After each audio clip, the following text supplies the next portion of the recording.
Hey Gob Squad, good to see you again. Time for another MCP paint together with your old buddy Cryface.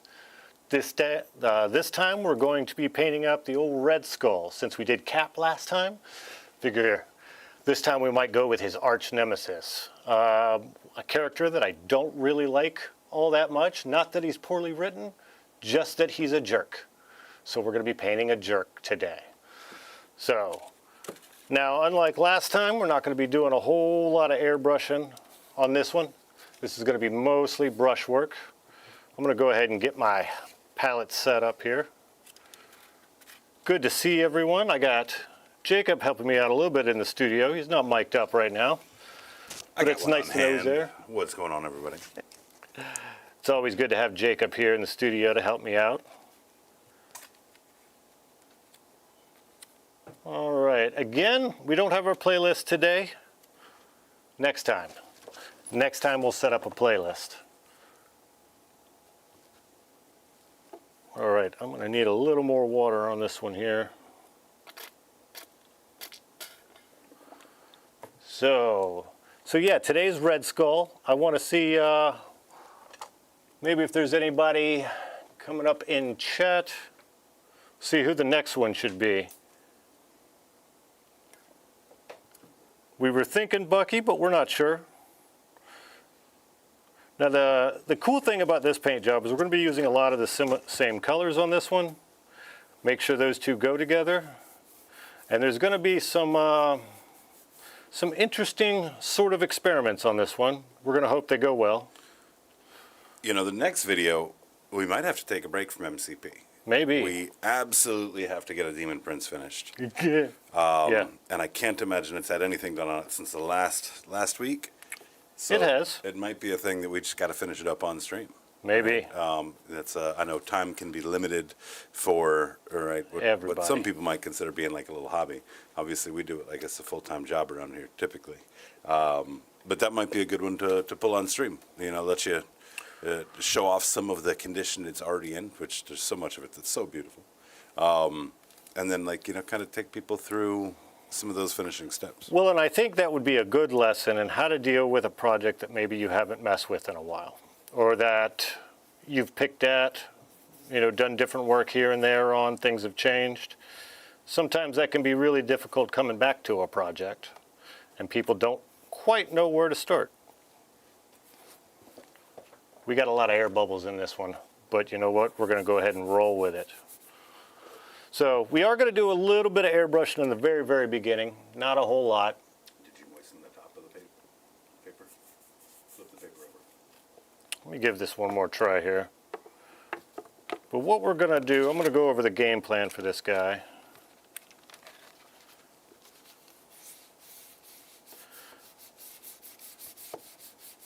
The old wet palette's giving me a hard time today. I hate it when the wet palette gives you a hard time.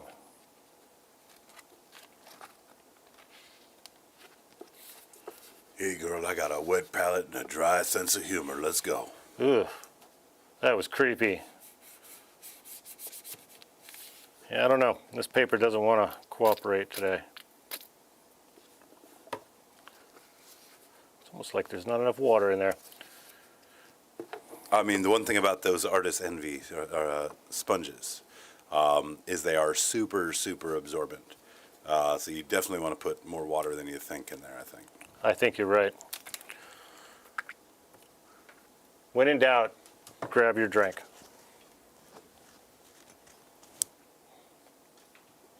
Yeah, that's working a lot better. Sometimes it's all in how you do it necessarily. All right, as I was saying, so what we're going to do to start out with is we're going to take a really dark blue and a really dark red and just lay down some warmth and some cold. But we're going to do that a little bit differently than maybe a lot of you guys do. We're going to go cold up here by this cosmic cube that he's got to help kind of set up what we're going to do with the lighting there. And then on the other side, it's going to be nice and warm in your shadows to give us some good contrast in that. So just to go ahead and get that set up, we're going to grab the old trusty airbrush. We get all of our airbrush stuff from Spray Gunner, by the way. Really awesome sponsors of the show.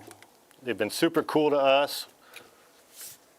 The nice unofficial Hobby Goblins airbrush.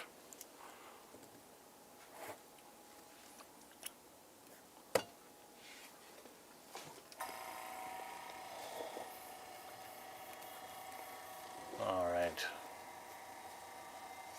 Not a whole lot going on in chat, huh, today there, Jacob? It is a pretty quiet start for sure. Monday afternoons is a kind of a fickle time. I know Yeah. a lot of people coming back off the weekend probably, kind of shoulder the grindstone today. Nose to the grindstone, however the expression goes. So give it a little bit, see who all shows up. Of course, if you do show up, make sure you do say hello. We'd love to say hello back. Exactly. I know you guys are tired on a Monday, but it's nice to hear from you when you get us up in chat. Now, last time we started out with this Abyss Blue from Two Thin Coats. We're going to do that same thing this time. As always, take a little bit of airbrush thinner, put in the bottom of that airbrush cup, just a little bit. Make sure that flows nice and well.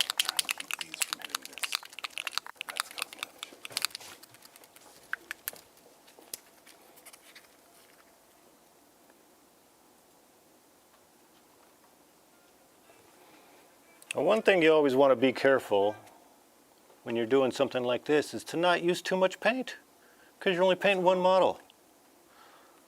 Hey, man. I don't know how many of you guys have a bad habit of using a little too much paint, but I definitely do.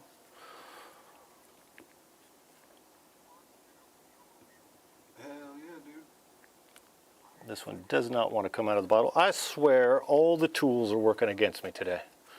Do your thing, man. No rush. But that's all right. Start safe. We shall persevere. Yep, that sounds right.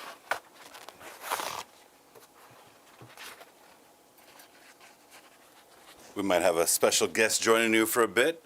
Julian is going to come in here. Oh, Julian. He's got to drop some stuff off for the studio, but I figure he could probably sit down and say hello, maybe tell you about Rob's birthday celebration. Yeah, I wasn't around for this birthday celebration. I know a lot of the Gob Squad saw it. Maybe you guys can fill me in on what I missed out on. Apparently there was some mischievous behavior. All right, now we got that really dark blue. We want to be careful here, not to get a little too crazy. Most of this is going to get covered up, if we're going to be honest. But we're just kind of setting this up here, just setting up a little bit of color into those shadows.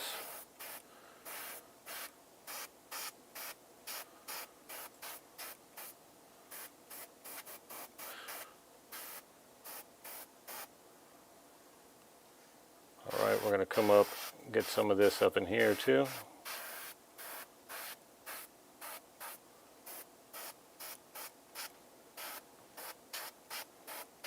I just want to give those shadows a little bit of flavor, a little bit of color. All right.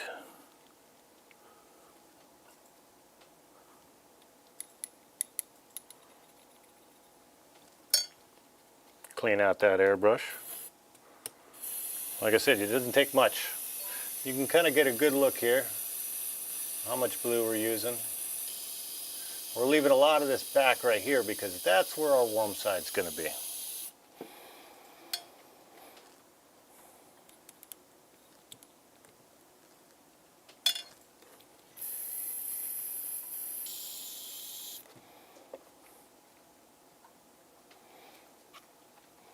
All right, and for this warm side, we're actually going to use a purple.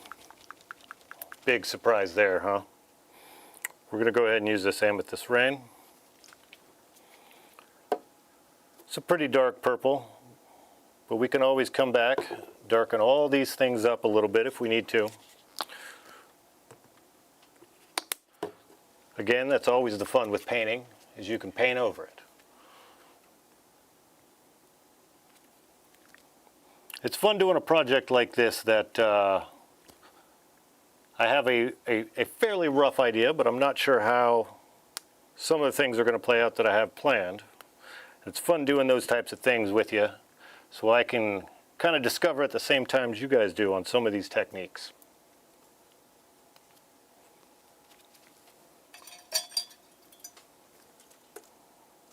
Gonna have to poke a hole. There we go.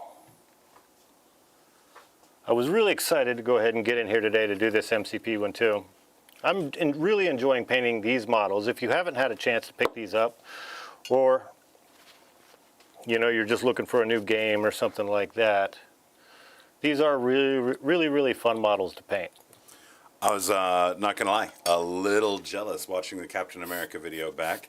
You know, I've got about to go on episode 7 on this Frost Gargant for the Battle to End Alzheimer's, and hopefully, fingers and toes crossed, well, I can get it done on this last stream. If so, that it's going to be ideal. I'm probably going to paint up Magneto as a little refresher stream. You know, something just to do something different than this one project. You know, I gotta start getting my squad built out if we're ever going to face in Marvel combat. Exactly. Now, I think this is a game too, as someone who's not really much of a player of these types of games, that I'm more interested to get into.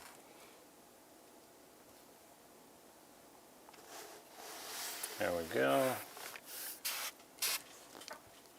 You guys can kind of see that tint of that purple that's coming in there. Maybe, maybe not. It's very subtle, but that's what we're looking for in this. We just want to create some warmth into these shadows here.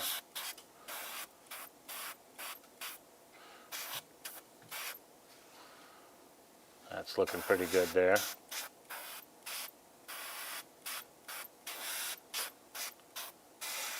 And this is all just setting up what we're going to be doing later on. It's going to be a lot of brush work, because he's got a lot of smaller areas, and the only thing that's really big is that coat there. They're completely normal size areas, folks. Hey, They now. give Red Skull a complex. That's how you get supervillains. You want supervillains? Look, it's not my fault. It's not my fault that his parts are little. Maybe he shouldn't be such a fascist. That's all I'm saying. Lady Gaga, Born This Way, starts to play in the background. No, no, no. All right, I'm going ahead and clean out the airbrush real quick. And then the next thing we're going to do is we're going to go ahead and start basing in some of the clothing on the underneath. That stuff I want to be gray, because we're going to do a black coat. We're going to go kind of a German gray on his underneath stuff. Then black boots, black coat. Just so there's a little bit of pop of color underneath there. I've seen a lot of them where they're done with purples, they're done with just black, super dark colors. I wanted something a little bit brighter to give some contrast.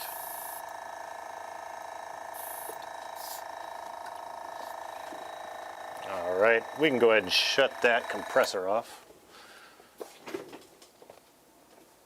All right, let's go ahead and get some base coats going on here.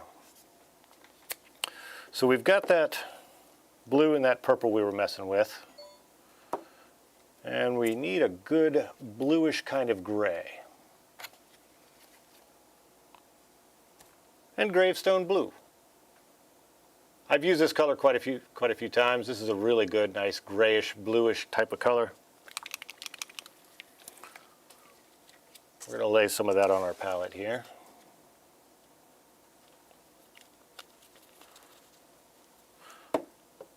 We're also going to lay in some of that purple.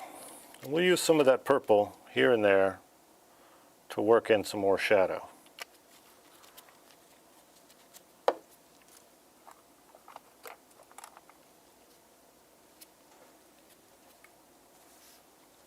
Get a little water on our brush as always. You never want to come at these, you know, just completely dry. You always got to thin down these miniature paints. What's that, the consistency of milk? Is that what they say? I think so. I'm not sure what the consistency of milk is. I guess it depends on how old it is. That's your biggest question. Make sure we get it in there.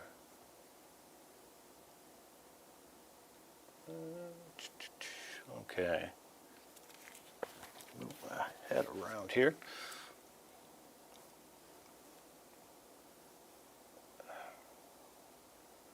All right. We're just going to start laying in a little bit of highlight here. And we're going to work up to this gray color. We're going to get a little bit brighter with the purple as we go.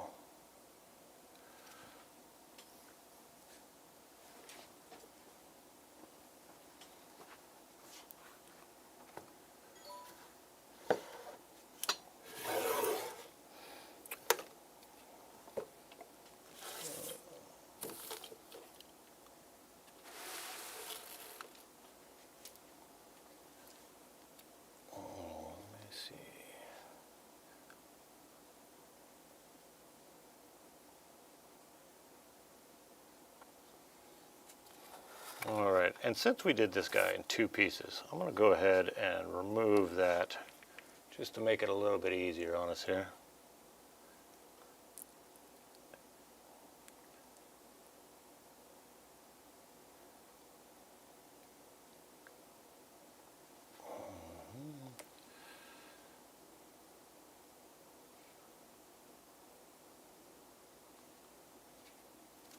And like I said, we're slowly going to add that in here. Just looking at the focus, autofocus does not seem to be wanting to help much. Yeah, having a little bit of trouble focusing here.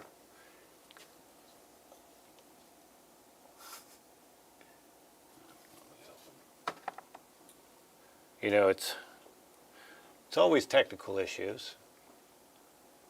Make it difficult doing these live streams. One of the reasons we've got some pre-recorded content that we want to get going here pretty soon.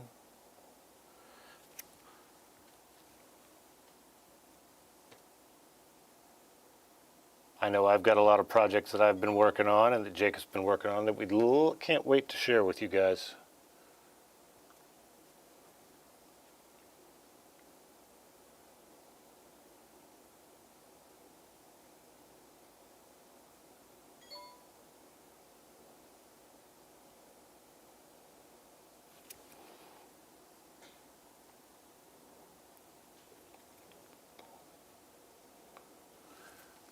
Thin that paint just a little more. It's one thing that I do really like about Two Thin Coats paint is it's got real nice body on it.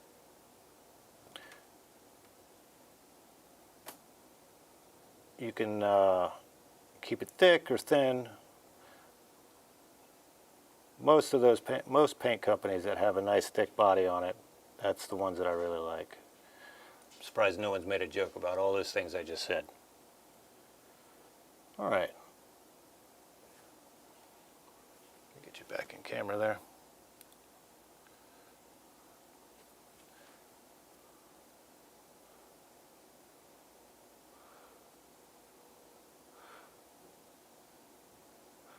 These types of colors, blacks and whites, grays, these can be really tricky colors to work with because they're easy to overdo. That's one reason I like to work in this from sloppy to clean kind of style, to slowly work up that definition in your paint job.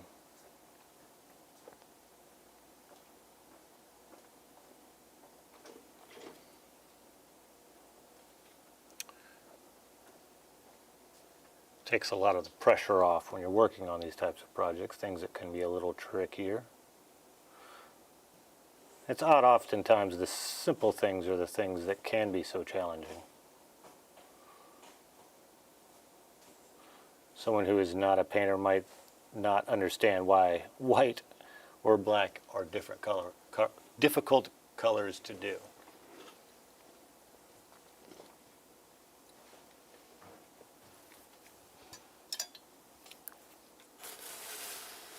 All right.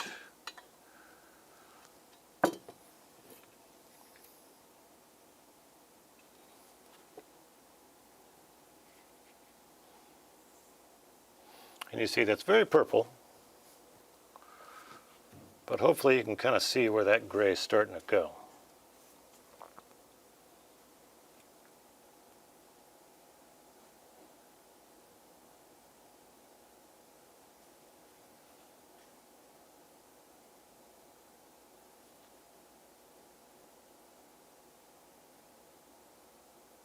We're going to come back and add some, refine all of these things as we go here.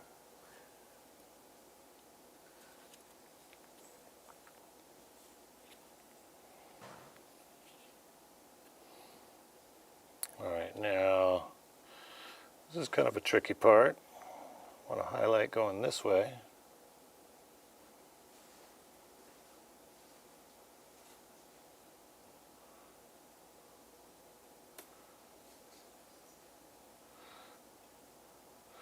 Now I'm just using this right now as a sketch.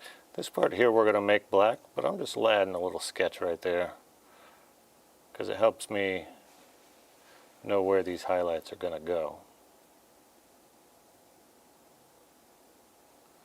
Plus we're working with this gray, so that'll help us out with our black later on. And then the other side, we're going to have a highlight going this way. We're going to leave that shadow in the middle there.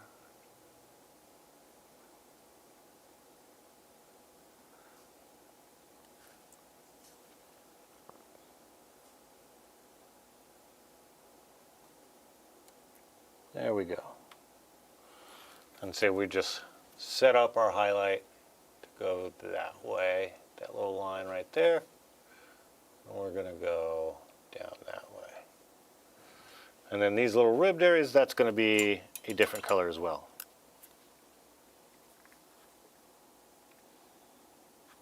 I'm just going to go ahead, mix up a little more of this.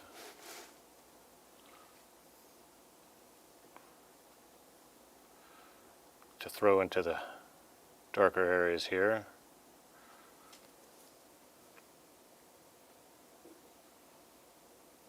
And it's a little more purple, so we're going to go into the shadowy areas.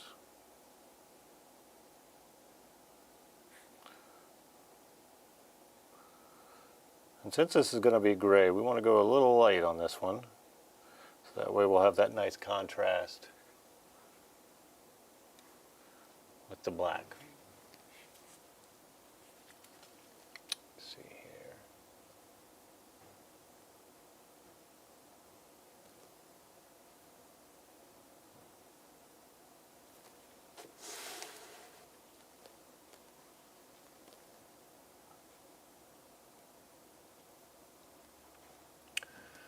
My old wet palette's perfectly in focus,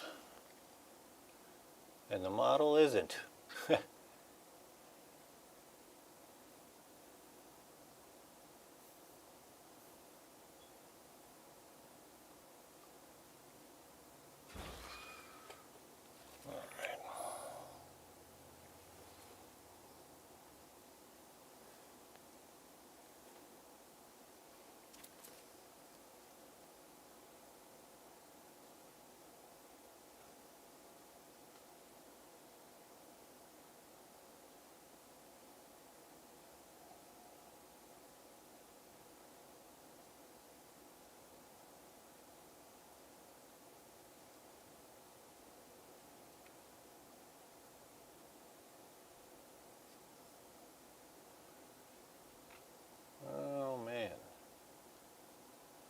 Oh look, we got some guys in there.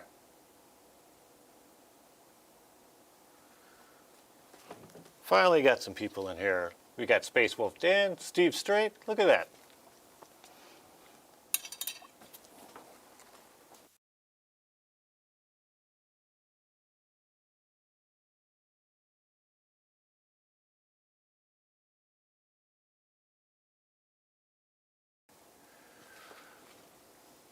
All right.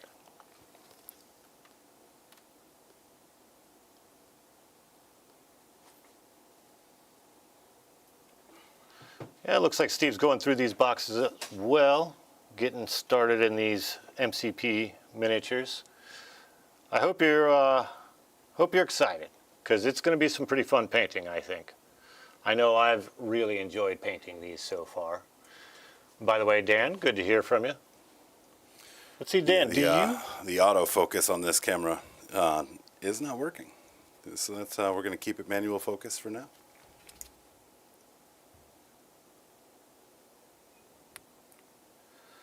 Yeah, sometimes you just got a few technical difficulties to deal with.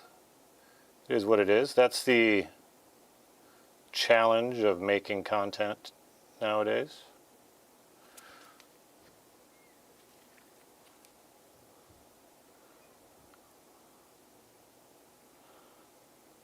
All right, now I'm just laying in some larger swaths of this gray just to kind of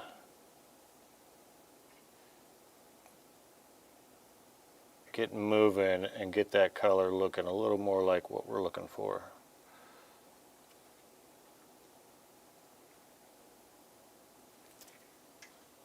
You go ahead and stick the top back on here. And we'll get going on his shirt a little bit.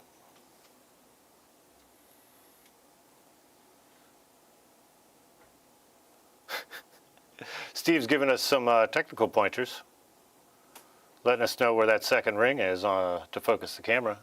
I appreciate it, Steve. I always appreciate the assistance.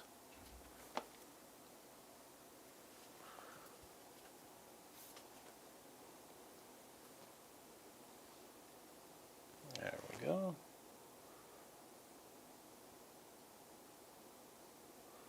And the first thing I'm going to do is just do a little outline because I want to keep that dark in the middle there. Just kind of doing my edges. Right. And then the top part of this kind of curve is going to have that highlight on it. I don't know if you guys have noticed, but I like to kind of draw out my highlights first and then do all my blending in. I don't know if that's how a lot of you guys like to do it. That's the way I've kind of discovered that works for me.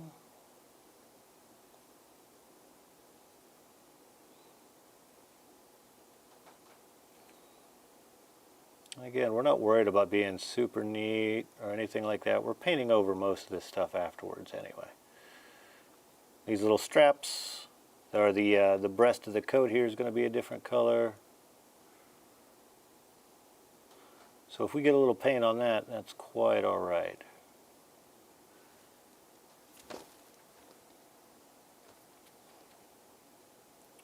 I'm just going to draw in these little highlights on the uppermost areas.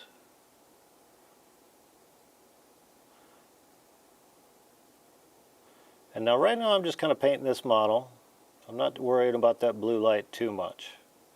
We will go back and adjust all of our shadows and our highlights and things like that.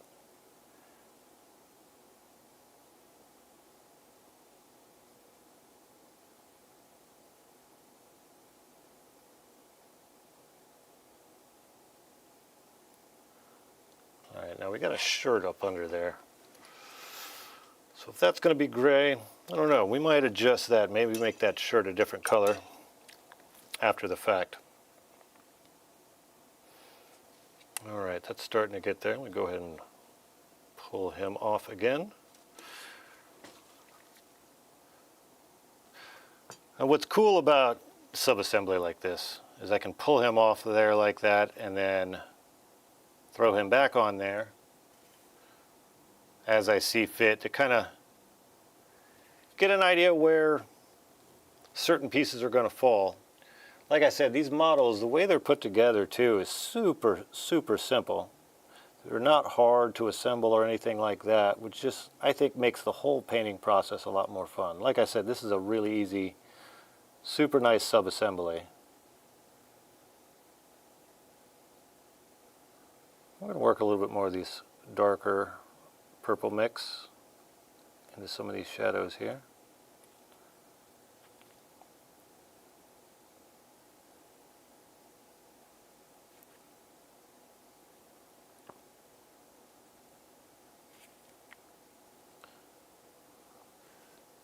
And see, that's starting to come out to a really interesting purple gray for those areas.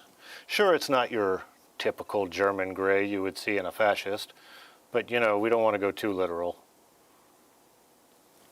I mean, good grief. I don't think people talk enough about, just because he's maybe kind of silly looking, how sinister of a villain Red Skull is. There's always something a little extra creepy about a supervillain that's also racist. I don't know if you guys saw Peacemaker, but I found his father's character pretty spooky. Pretty spooky.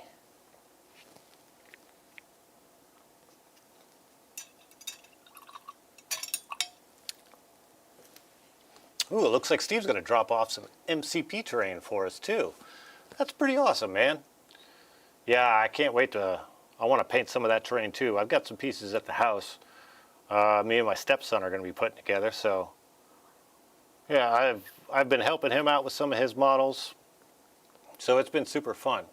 It's always fun to work with, you know, younger people when they're getting into this hobby as well, I think. I mean, for me at least. Not everybody likes kids. But I do enjoy working with younger people and helping them learn the stuff that maybe was a little bit more difficult for me to learn. All right, now what we're going to do is grab some of this just plain purple. Because I really want to push some of these shadows a little bit further. We're going to thin that pretty well. See, that's almost dirty water there.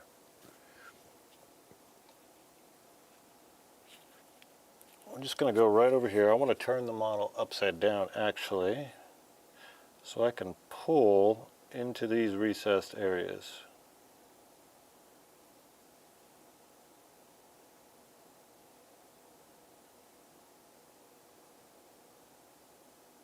And reinforce some of that purple, because I like that purple.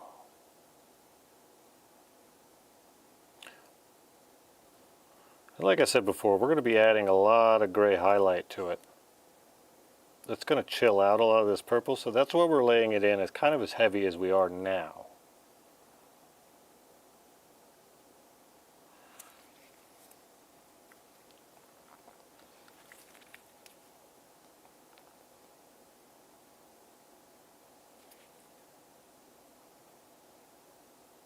Plus, this character's cloak is going, or coat is going over the top of him. It's creating lots of shadows and things like this. So this little part here, we're just kind of laying in pretty quick. Well, quick for me, I guess. All right. Throw that back on. Head back over to this jacket area.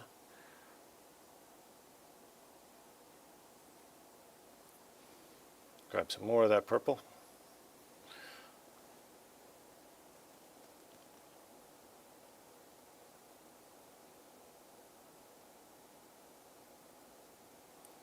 If you notice, I'm leaving a lot of black right now in that area, and that's because I want to go ahead and overlap this purple, and it's lightening up the shadows a little bit because that's black, and it's darkening down in between. Because that paint's a little thinner, it's creating a nice little bit of a start of a transition there.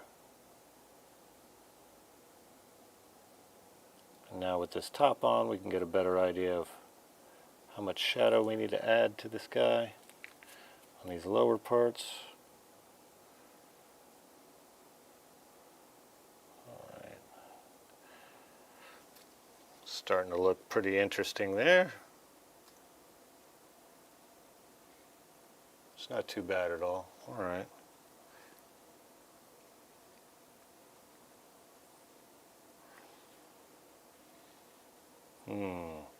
Now I'm looking at this, I want to base in a little bit of my highlights too on this coat so I can get a better idea of how this purple's starting to stack up before we head up to the highlights of the gray. And what I want is a reddish brown, because I'm imagining this coat is like a really black leather.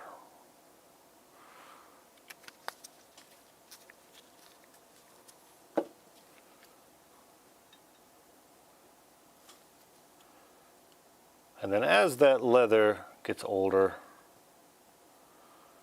it starts to crack.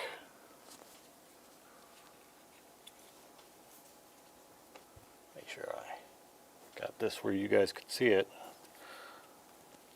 Let me flip them over one time. All right, we're going to head in and do some highlighting first. Oop. Don't want them moving around on us.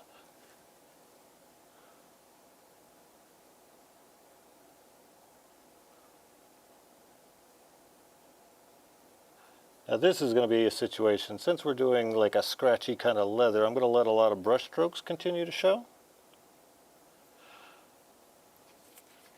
And this is going to be a case where we need to over highlight a little bit and then wash it back down, most likely.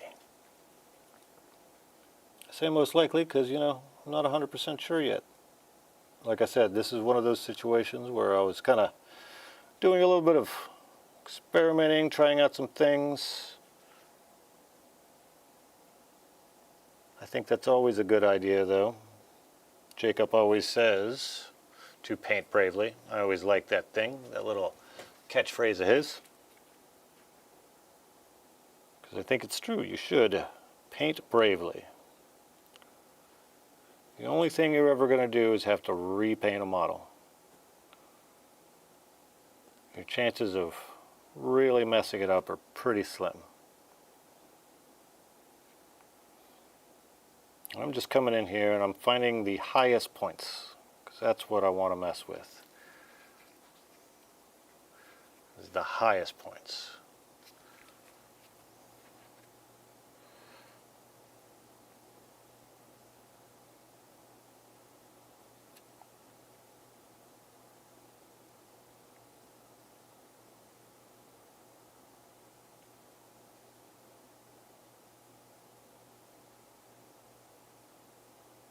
We're just kind of drawing in these highlights here. Nothing too crazy, because most of this is going to stay very dark.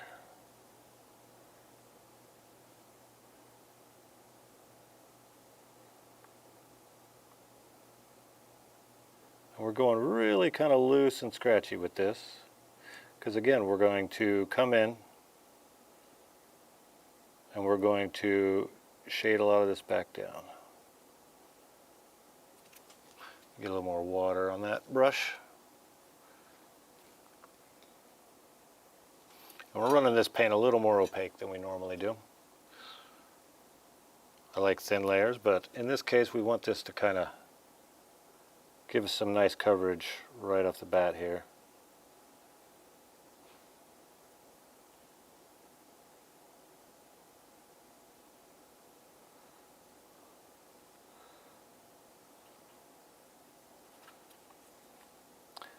Now up here on this arm, run that highlight right that way.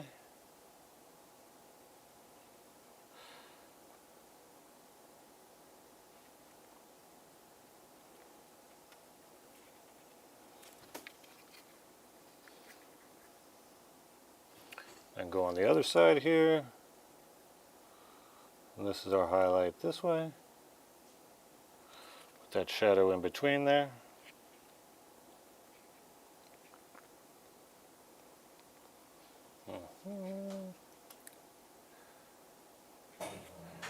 And then we're also going to have a little highlight down at the bottom.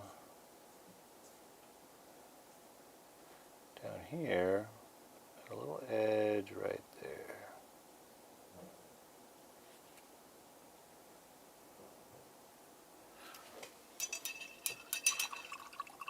Now, doesn't that look sufficiently ugly? But that's how we do it.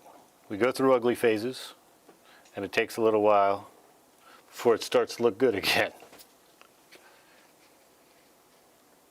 I think anybody who's painted any models knows that for a fact. Now I'm going to create a little bit of hatch marks here to kind of start working in that texture so that this kind of has like a leathery kind of look. Just some hatch very lightly. We're just kind of going in one direction right now, and then we'll flip it around and we'll go in a different direction.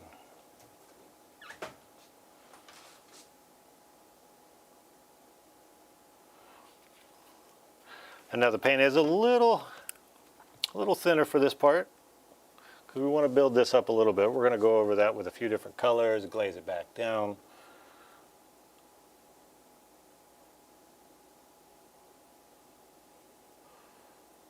Get some nice coverage right there. Then bring that around that way.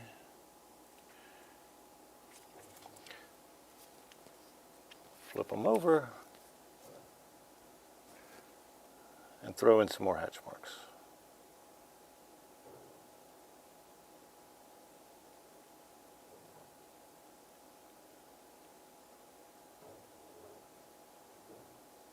And I'm being super loose. I am not worrying too much about accuracy at all here.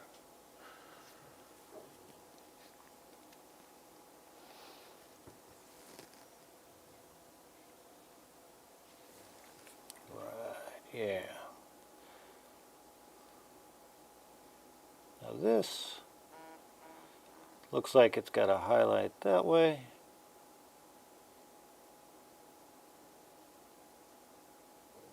And we'll work that shadow going in that direction.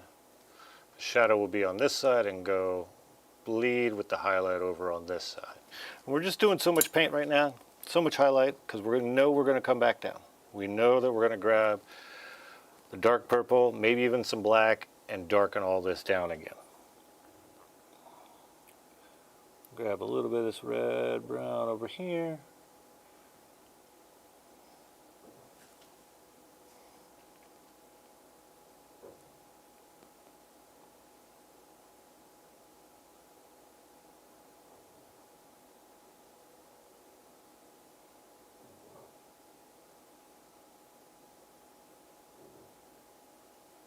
A little bit over here.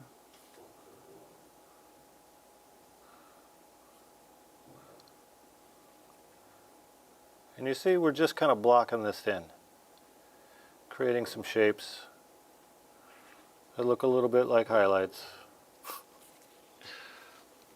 And now I'm not paying a lot of attention to this area because I know we've got that cube. And we're going to have to do some cool lighting effects with that cube.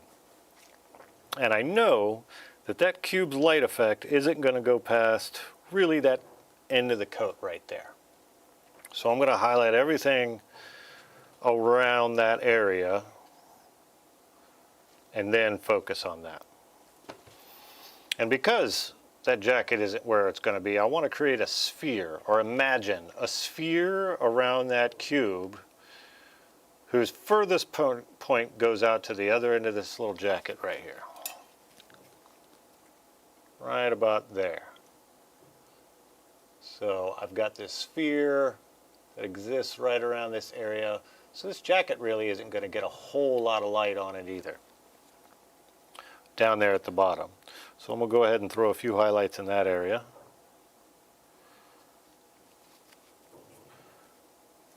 Going along the same lines there. It's our highlight over here.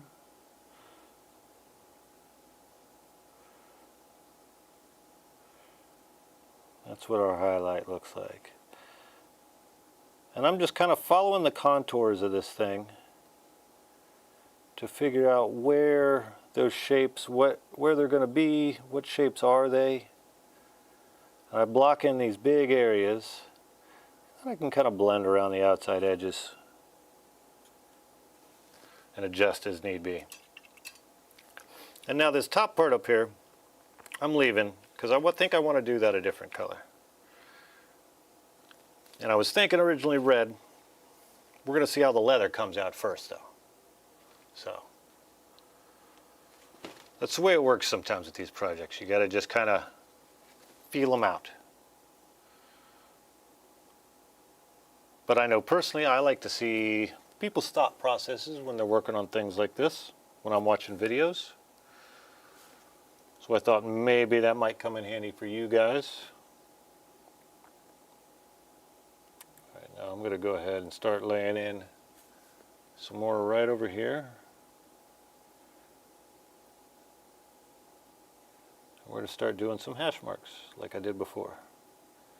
These lovely little hash marks.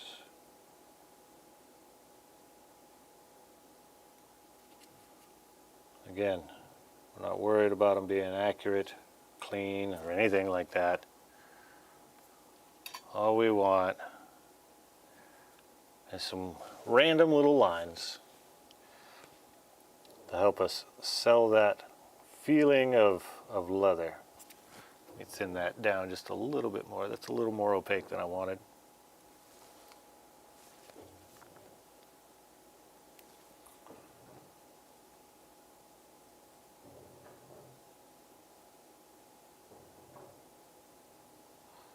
And see, that's how we're filling in this whole area, with these little hash marks. We draw our shapes, and then we do some little hash marks to kind of give that in. And then as we go, we're going to continue to highlight these little hash marks. And ideally, that's going to give it the look and feel of a cracked leather. That's my thought process. We'll see if it gets that way. All right.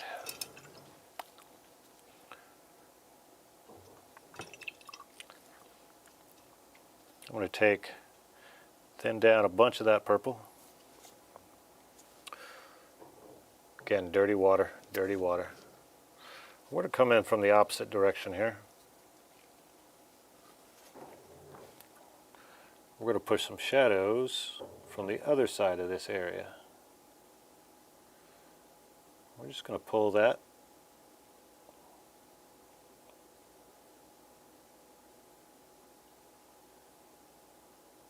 And if you notice, I'm kind of stopping before the edge, and that's going to help me create an edge highlight as well. So you kind of reverse edge highlighting, so to speak, throwing in those shadows instead of highlighting on the actual edge itself. All right, we're going to glaze some more of that in here.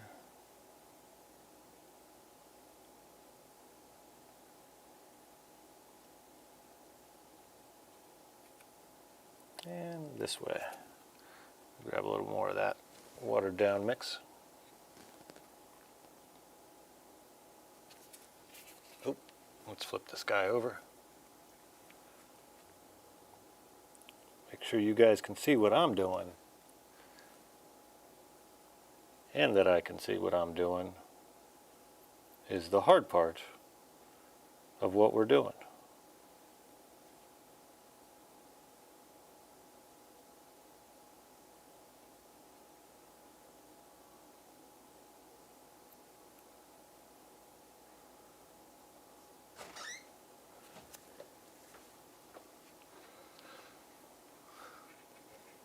As you see, we're starting to get a fun brown coat there.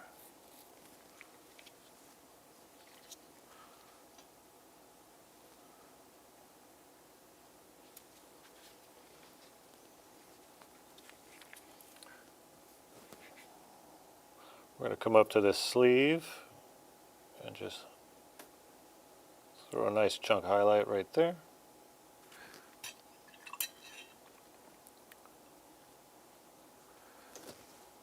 Send some more of that down and then blend those outside edges.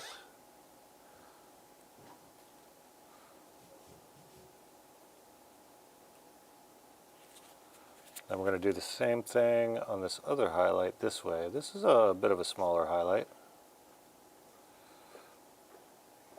Shift to your left a little bit. You keep floating off the right side of the camera.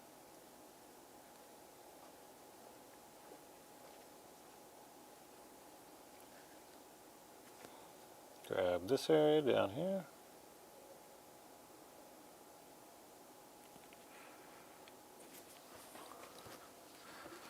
All right. Starting to give me a little idea of what we're looking at. Now, I want to throw in a little more highlight into this coat, and then we can really start pulling it back. And to do that, ooh, that's not what I wanted. There it is. To do that, we're going to use this yellowish flak gun yellow. We're going to smack the crap out of our model too. Oh, what's up, white chocolate? Good to see you, buddy.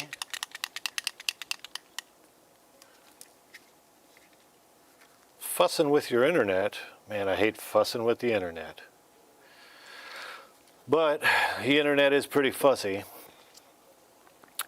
if I'm going to be honest with you. It's pretty fussy. Now, I'm going to mix about a 50-50 mix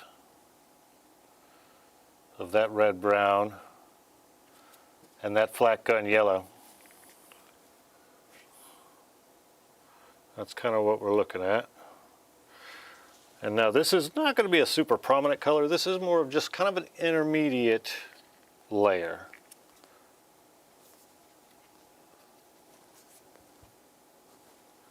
And as always, I like to start with my edges. You see them moving around a little bit. Not quite enough sticky tack, poster tack on there. We can make do though. I need to just quit bracing off his head and maybe that'll help. Alright, now what I want to do here, when we're doing these hash marks, we want to make sure our paint's fairly thin. I know I said that up before, but I think it is worth reiterating that you want these layers pretty darn thin on there.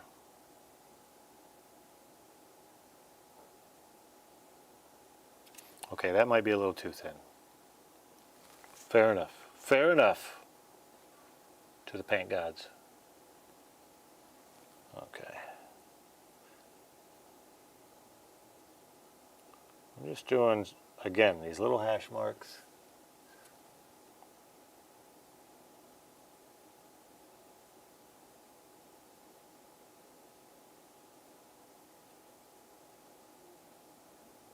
These are not hard to do. It's just kind of like doing little X's. Then I'm going to take the side of my brush and just kind of create a little highlight.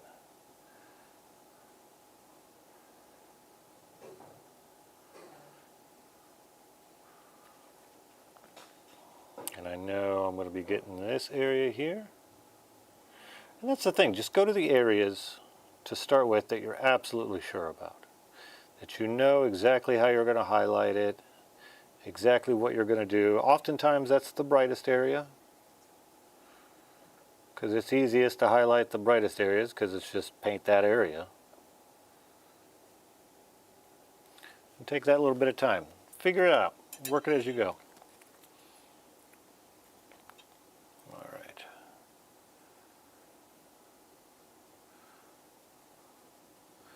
I'm going to mix a little bit more of that in there.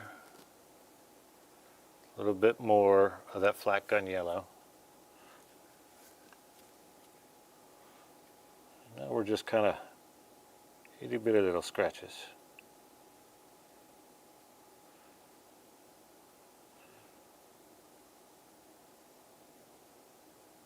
I'm barely touching the model. We're just going to those highlighted areas. We're just doing a messy little scratch job. Do that over here.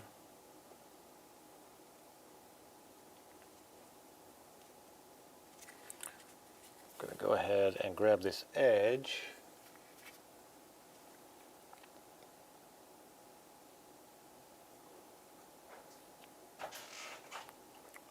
And this edge as well.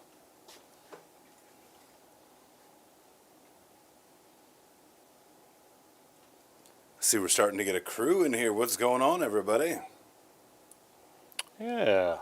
Got the store opened up. Figure I could pop back in and say hello.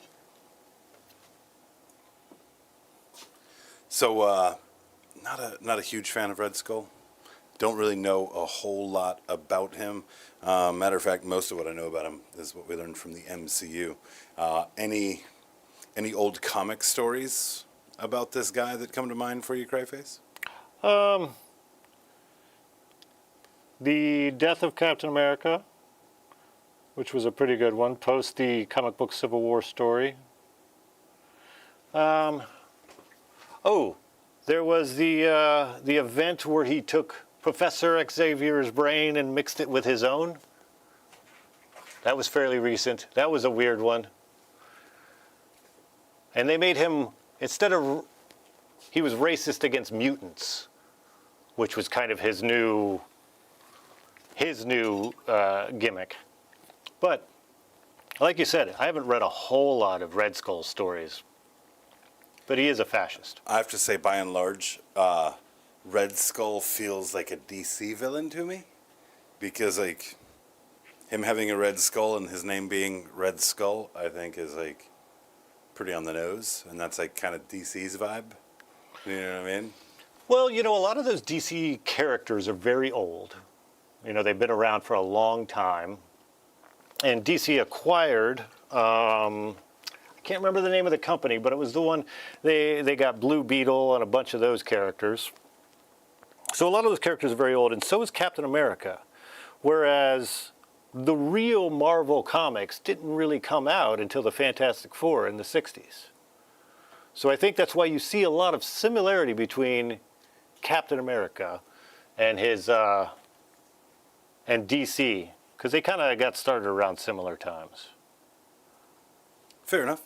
Yeah, it's just kind of a generic name on him. It is. They're like, well, let's just, give him a skull for a head and we'll make it red. What are we going to name this guy? Red Skull, that's it. I mean, he does have a red skull, so like, what else would you call him? We call Superman, his new name is Blue Underwear.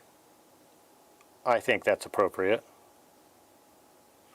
Captain Blue Underpants. Captain America will forever be known as Stars and Stripy Shields.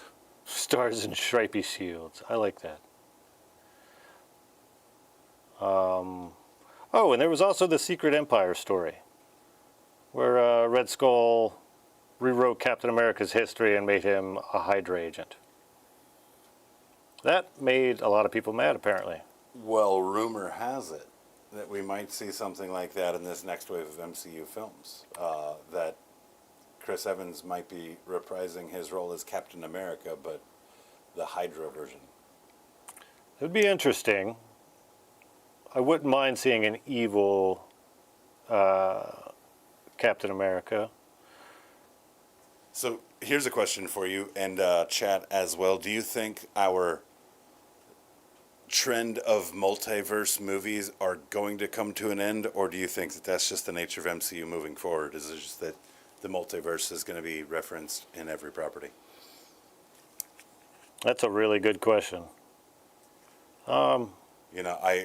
The ending of Loki, I mean, guys, if you haven't already watched the Loki series by now, it's too late to call for spoilers, right? Spoiler warning. But the end of the Loki series kind of felt like they were laying the groundwork to get out of the multiverse by like kind of filtering and funneling everything together.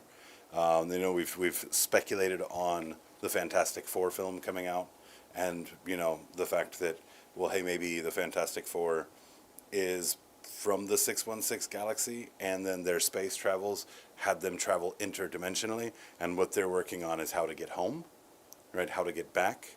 There's speculation on that. That's an interesting concept I hadn't heard. Yeah, that's being speculated. But then you also they might just be looking to flee that universe as Galactus is going to destroy it. So Galactus could be an agent to kind of quell the multiverse. If he's able to using him, they're able to prune other universes, right? I do think it would be good for Marvel to take a break from the multiverse stuff. I mean, not just Marvel. I mean, really, comic book movies in general. Yeah, I mean, it's starting to become like just a trope. But it is interesting to see these things. I mean, because, you know, most of us have read comic books throughout our whole lives. We're used to these concepts. So it's interesting to see how they play out on film and things like that. To finally get to see, like, multiple versions of our comic book characters fighting each other and things like that. It's kind of fun. But yes, it will outwear its welcome pretty soon, probably.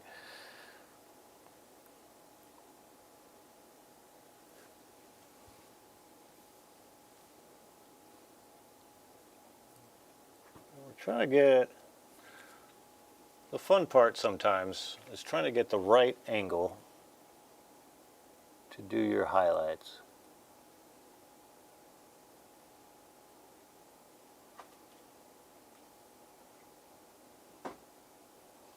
Yeah, add into the mix that angle also has to acknowledge the camera and the focus and all of that. Really exactly. does add an extra layer of a challenge to Absolutely. streaming this stuff rather than just painting it. Oh yeah, and it's you know, we have some pre-recorded content planned, but until we do that stuff, with that, you know, you can plan out your shots, you can edit a little bit easier. This is live, so this is almost like performance art here. Well, then dance for us. Oh, I'm a dancing star. Kind of see where Tiny that's going. dancer painting red skull. All right, we've got this big highlight right here. I'm going to go ahead and put a little bit of highlight right in that area, and then we're going to start working in those shadows a little bit more. I knew this guy was going to be challenging. I knew this was going to be a difficult one because it looked so simple. It's usually the ones that look very simple that give me the most trouble, probably because I'm overthinking it usually. Now, the box art, does the box art have a black? A black everything. Black everything. So talk us through your decision to kind of deviate there and go with the browns. Well, I wanted something that looked more like a really dark leather coat. And that warm leather is going to give me some good contrast with the cool grays that I'm going to have going on right in here, as you can see that we started. Plus we've got this blue light that we know is going to be right around here. And we know it takes up about, it's going to end about where the jacket ends on this side. And we've got a little sphere right around that area. So to contrast what that's going to look like, we've got this nice red coat. Because there's a lot of cool stuff going on. Yeah, no, I think it's definitely a cool decision, and cool, smart in terms of color theory, right? Getting good balance. You know, do everything in black, and it kind of can get pretty boring pretty quick. That's what I was thinking. Now, are you going to be darkening that down even more so in the shadows? Absolutely. And how are you looking to go about doing that? Any thoughts on that yet? Well, yeah, we've already got some purple over here. That was the amethyst rain. And then to get that down even further, I hadn't got to that part, but we will be using some Leviathan there. All hail Leviathan. Yeah, most that's the color. Paint on the disc. It's just liquid shadow. All right, and now we're going to hash mark again, just like we did before, but just in the opposite direction. And this paint is very, very thin.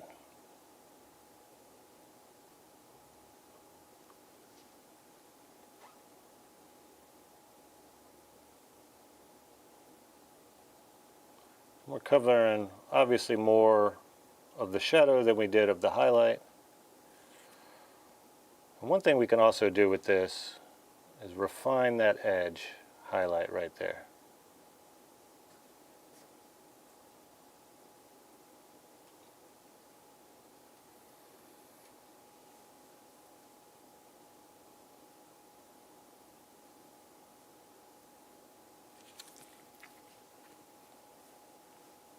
That's looking good. We'll let that dry. See how that looks. That's the tricky thing too, is you got to let the paint dry before you can really make a determination. Paint part of it, move on, come back, take a look at it, see how it is. Steven Strait is also in the Leviathan Purple fan club. That's good to see, man. It's good that there's more of us out there, you know? Well, I mean, we're not saying that it's our favorite paint in an opinionated way. We're saying it in a factual way. Yeah. That junk is good. It's objectively a good paint. Tristan, we loved X-Men 97 too. Oh, wait. We got a whole conversation about X-Men 97 going on in the chat there. That was a banger series, man. Oh, so good. It was a banger series. Took me right back to my childhood. You know, racing home from school to watch that episode of X-Men.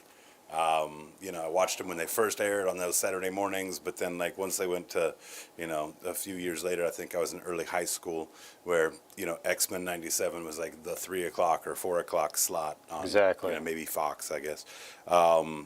You know, that was an upbringing, you know, so when that 97 released, super nostalgic. Oh, yeah. And interestingly enough, it started out just like the kids' show, and I wasn't sure about it the first couple episodes. I was like, this is good. And then it got heavy. Exactly. Got really heavy. Up until, you know, towards the end there was some parts with the final villain that I found extremely riveting, especially for something based on a kid's cartoon, which I'm not going to call that a kid's cartoon anymore. It is really cool that they got to write that series for the same audience, right? But now the audience has grown up. Exactly. It definitely had that all over it. Like watching it, I was like, they made this for me, right? You know, kids today might not have seen the original X-Men series. You know, if so, it might have been like bad copies or whatever, right? So it's like that to kind of have that ownership in the content was really special. Oh, Definitely yeah. looking forward to see what they do next. Guys, make sure you always remember, if you like what we're doing here, make sure you smash the like button on that video. Of course, subscribe to the channel for more of this painting content. We are currently running 3 of these paint streams a week, and well, bear with us. We're getting better at it. Also, you know, we'd absolutely love it if you shared this thing out across your social medias. Let people know we're in here doing this. Invite more people to come hang out. We would absolutely love that. It would really go a long way towards helping us build out this second Hobby Goblins channel. Absolutely. You know, this is something we do for the love of it. We would be doing this whether we were live streaming or not, but we think it's extra cool that we get to share it with all of our friends out there, those that are here in our hometown, but also those that we don't get to see as often, that we used to see a lot, different tournaments that we still get a chance every once in a while to see at tournaments. But the only way we can continue to do it is if we get support from you guys too. So, you know, anything you could do, smash a like, share it with a friend, that'd be awesome. Smash a like. That's some high quality YouTubing right there. Hey, White Chocolate, I will have you know, yes, I am older than time. However, so is that original X-Men series. Yes.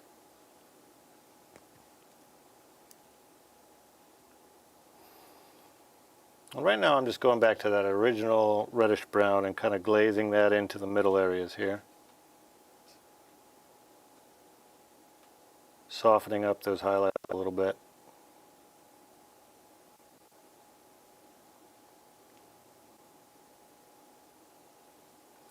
I don't know a better way to explain this other than, you know, it's back and forth. It's cloth with a brush.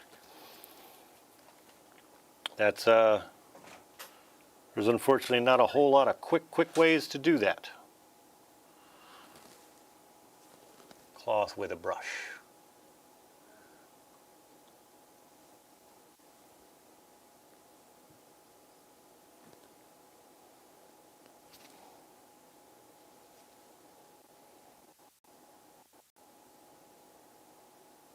Again, we can just do some whatever little shapes because we're also glazing this in here. This is thin paint, so you can just kind of have a little fun with it. Smooth this area out here.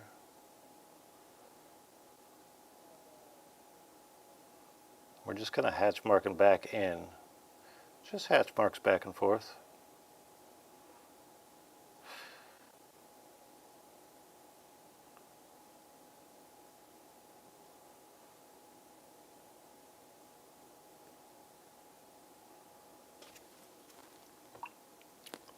All right, let's go back to that purple.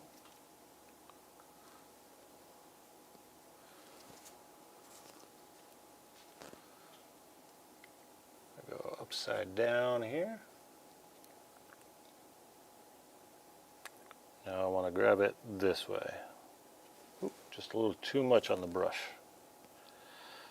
It's another important step of glazing any kind of paint in. Is making sure you get enough of your excess off your brush. I know earlier on in the glazing process when I was first learning, that was one of the things that I continuously did wrong. Was I just had too much paint on the brush.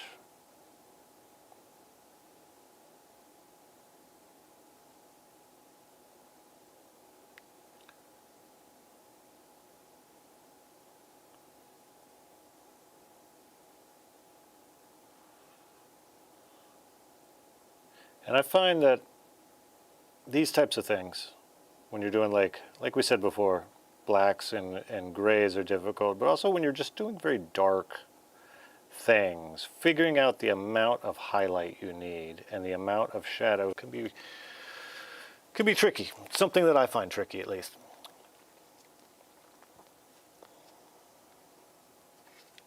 Yeah, that's right, White Chocolate. We did get all the way up to fix 596 subs. That's cool, man. We're getting it back up there. It's slow but steady. We're enjoying it.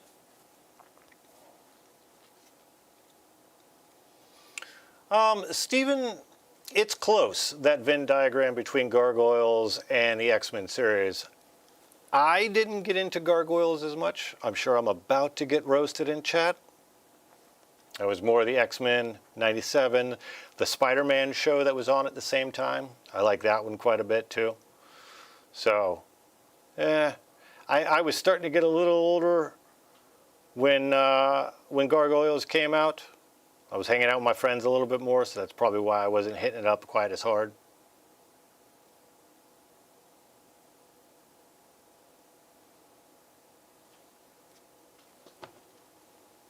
Oop.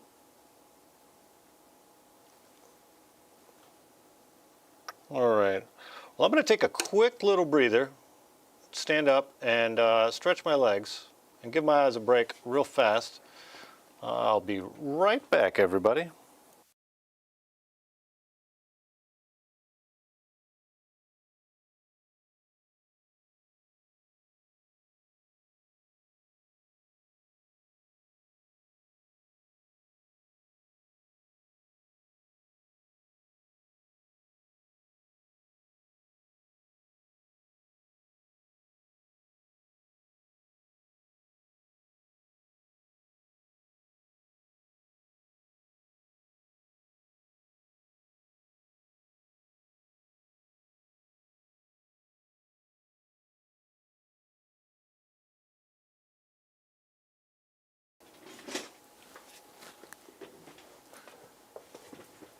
Oh, I appreciate the backup there, White Chocolate, on not roasting me for the Gargoyles hate.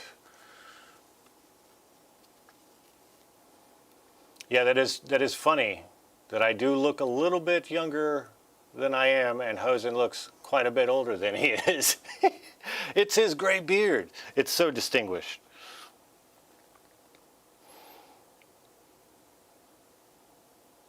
All right. I'm going to blend a little bit more on this coat, and then we're going to head back over to the other side and work back on that gray some. Now that we've got a better idea of what the coat's starting to look like.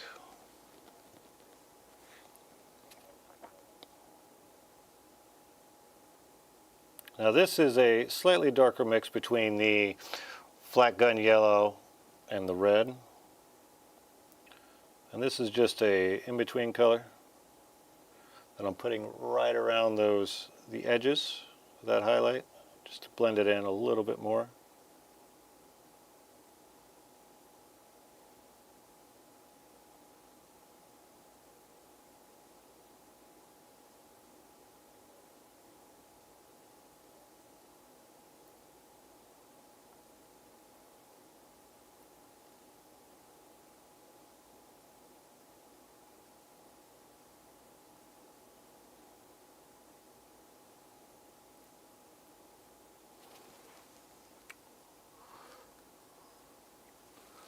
Thin that down just a little bit.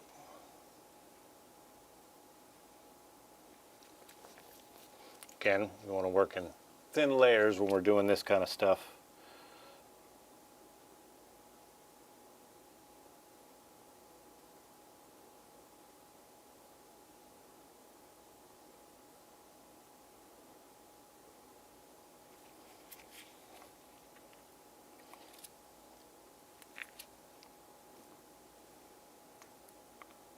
And slip little hash marks there.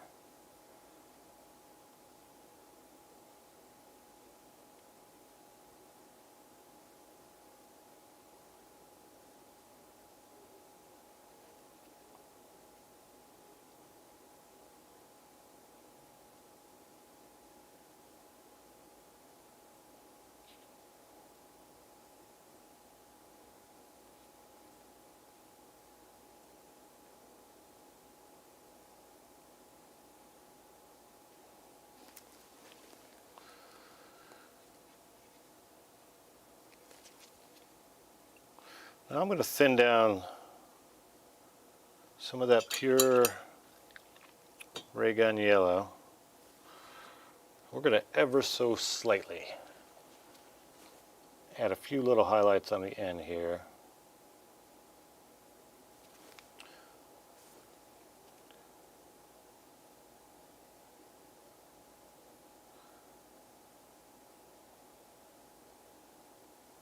Just very carefully here.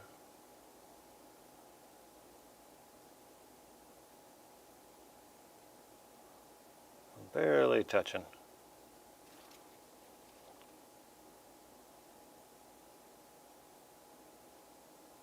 See super light little hash marks for that. Let's go ahead and grab this edge.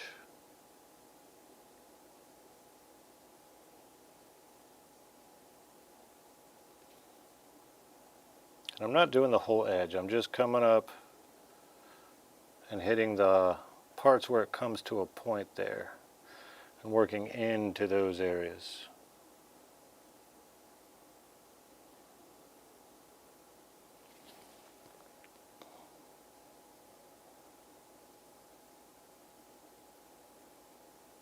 In this case, we're coming up to where the apex of these curves are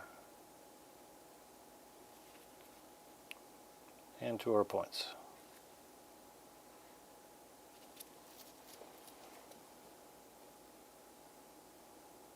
Add a little bit right here in the middle of this highlight.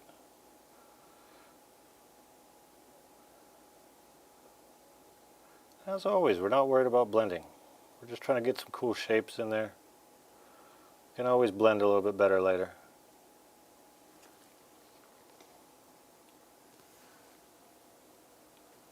That's starting to look pretty cool. All right, let's come back to that gray for a little bit. Again, you guys see me paint once before maybe, so you might know I like to pop around. I like to paint one area for a little bit and come back and paint another area. I feel like I can come back to that last area with a little bit of fresh eyes after I've finished a part on it. All right, so here we're going to go ahead. We've got thin down a little bit, but just about pure of that gravestone gray. We haven't even started mixing in any white on that gray yet. So that's why it's still got this very purple look to it. Figure out which part we want to start at here. We're going to start right down here. And I'm just pulling down that gray. Just pulling it down on that little spot. And if we can, we always want to try to pull down versus pushing. If you can pull the paint, you're going to be better off. Ooh. Got to use more sticky tack next time. Right now, I'm going to turn them upside down so I can get this under part here.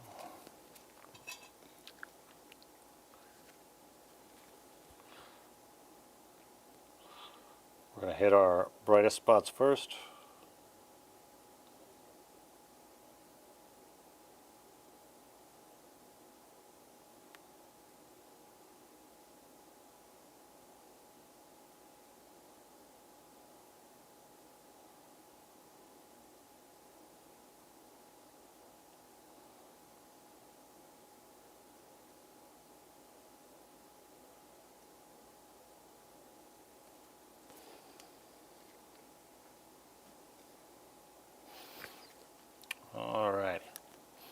let's see, like looking in that area there, I was able to see I needed to bring that highlight down a little bit further, which means I need to grab my purple and bring that a little bit further into my shadows, which we knew we were going to have to do on this gray to get it properly gray.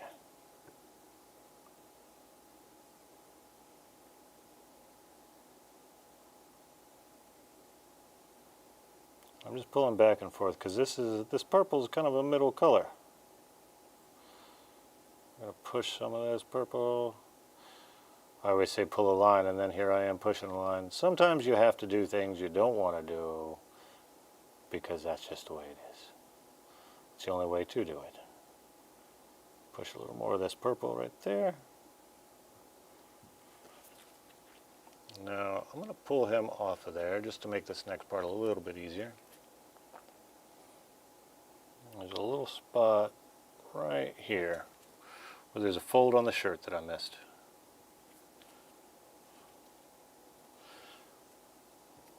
A fairly opaque amount of paint for this part.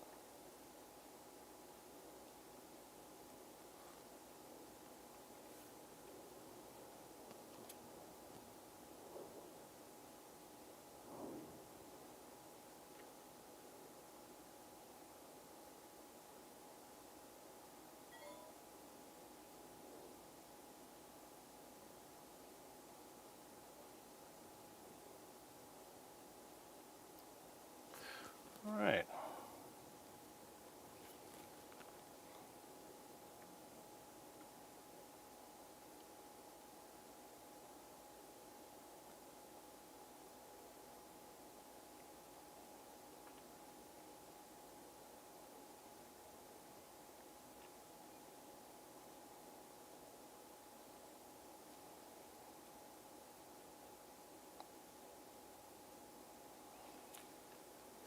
I'm going to grab this little edge right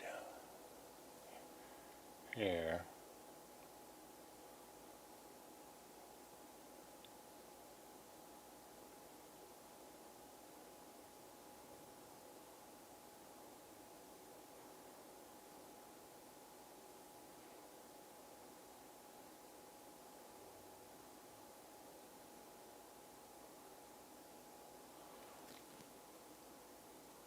That's looking pretty good.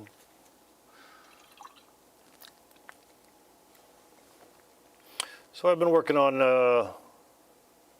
kind of a side note here. I've been working on some Trench Crusade miniatures at the house here and there.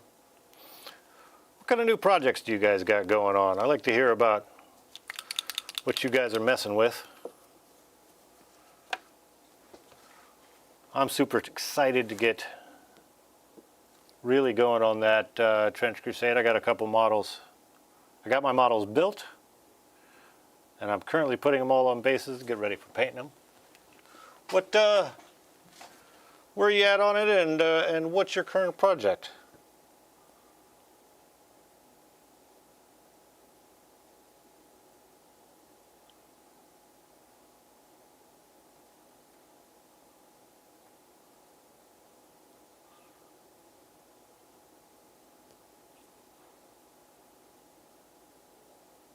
All right, yeah.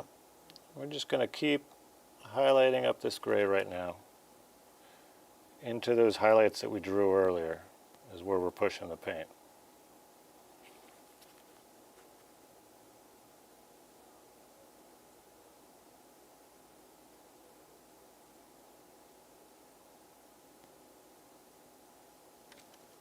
Ooh, got to be careful. Whack myself in the face with the camera.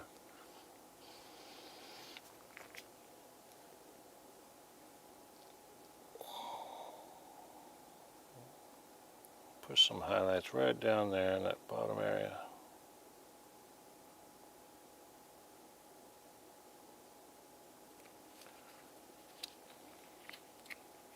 Again, you're always trying to pull. Sometimes you can't do exactly what it is you want to do.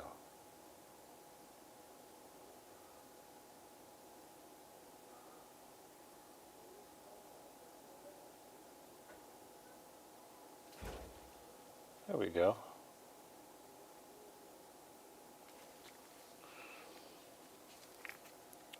going to come on this side.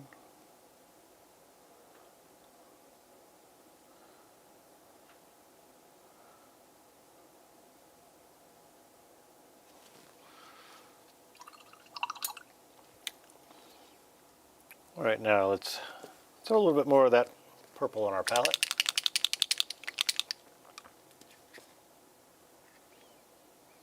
Tristan's crocheting a dung beetle. That's an interesting project. I'd like to see any of you guys beat that as far as weirdness. Maybe somebody's painting a dung beetle?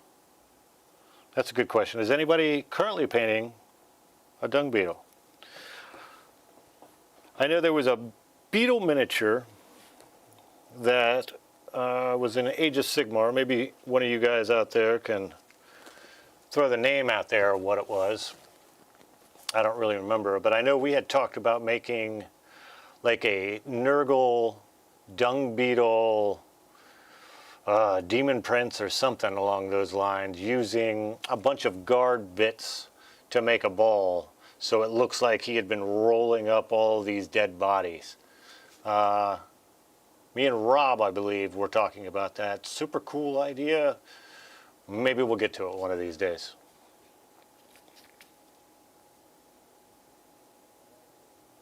All right, we're pushing a little bit of purple now back into these shadows. Oop, sorry about that, guys.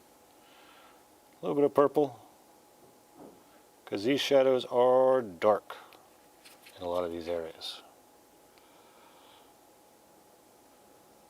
But that's how we're going to keep from having to paint more than we need to paint.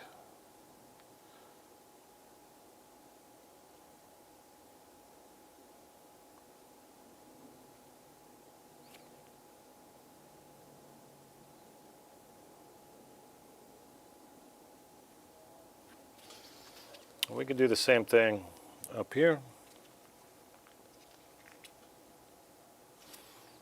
Grab that purple. I'm going to throw this right in that recess right there. Right in that recess right there.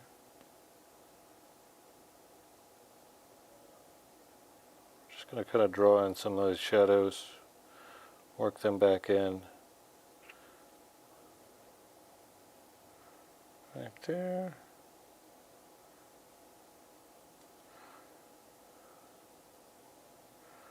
And now I'm just going to lightly hatch mark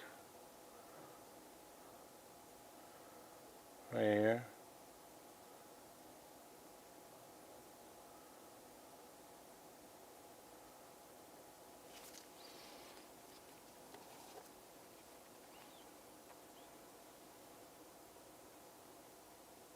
It's looking pretty cool.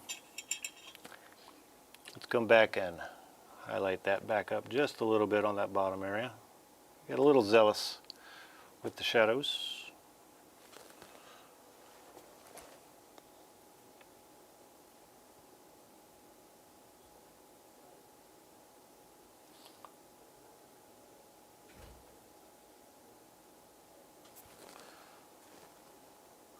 And now again, this is, sorry about that.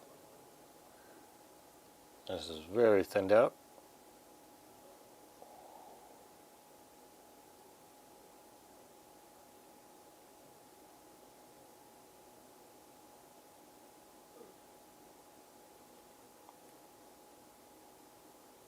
We're just going to glaze over that whole area right there. All right.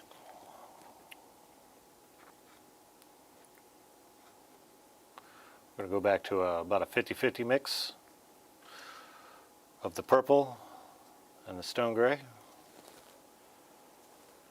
Smooth out some of these shadows under here.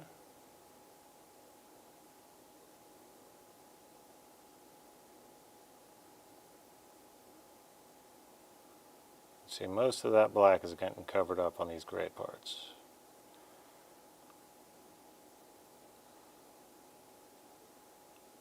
That's fine, it's gray. You're not going to have a whole lot of black in it. Otherwise it would be black.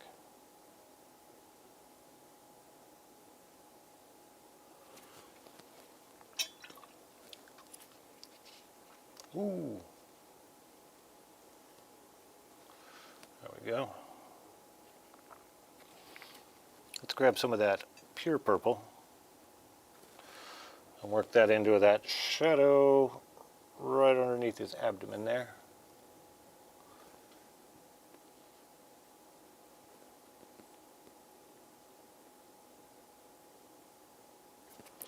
Let's make that a little more opaque. We had thinned that down earlier.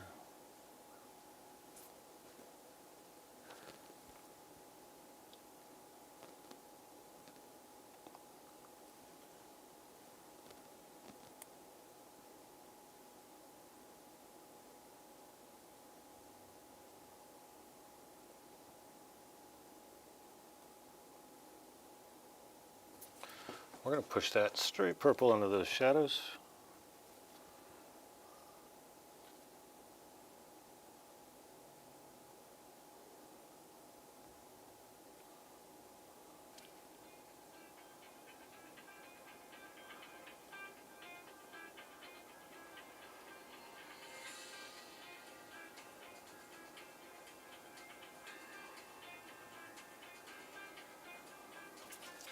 There we go.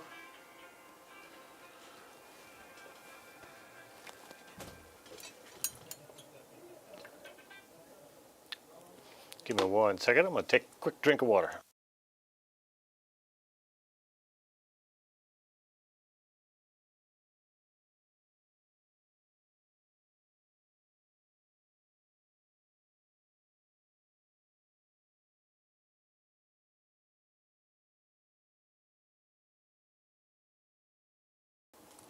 Thank you for bearing with me there. Now, these boot areas I wanted to match the coat. So we're going to grab that red brown and do the same thing with the coat. Or do the same thing with the boots that we did with the coat. And we're going to go in those areas where we had created those highlights before. And we're just going to put this red brown right in that same area.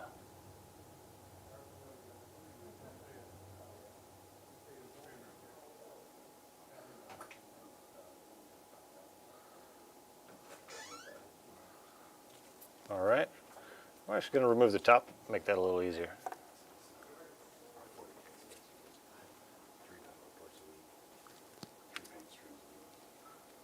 Hey, you should put a mic on and tell him about Rob's birthday. Let's take a look here. Because we need to draw on, we didn't draw on the sketches for the highlight on this one as well. Yeah, so that looks good, man. Who is that? Hey, man. What? Who's sneaking up on me here? What are you doing? Oh, what's up, Julian? Man, it's good to see you. Yeah, it's good to see you too, man. What are you doing in the studio here? You know, just hanging out a little bit, see what's going on, and deliver a toolbox. Deliver a toolbox? Yeah, we need one here in the studio. Since when are you a toolbox delivery guy? Yeah, it's been a while. You know, I know a guy. That's cool, yeah. I'm just over here painting up the Red Skull. Nice. Yeah, it looks great. That looks okay. It's going a little slower than I originally imagined here. I'll tell you what, Julian, why don't you come over here and take a quick look at him? Yeah, sure. Let me see this thing, man. See what's going on here. See chat over here. What's up, Steven? Hey, I heard that that you wanted. Oh man, look at that! Wow. Yeah, I see you blending all that in. Man, that looks so good. Yeah, Chad, this doesn't even give it justice here. Yeah, I want to do something a little bit different. A little shadow coming off to the side. Yeah. Well, and I'm kind of ignoring this whole area here right now because we've got a glow that's going to go there at some point. It's going to go everywhere, right? So I can see that. No, that looks great, man. I don't know. Like I was telling chat too, this model's kind of experimentation. I'm doing some things with the coat and stuff that I hadn't really tried before. Yeah, I see the blending there. Wow, that is incredible. Yeah, that looks great, chat. I appreciate it, man. I love that, man.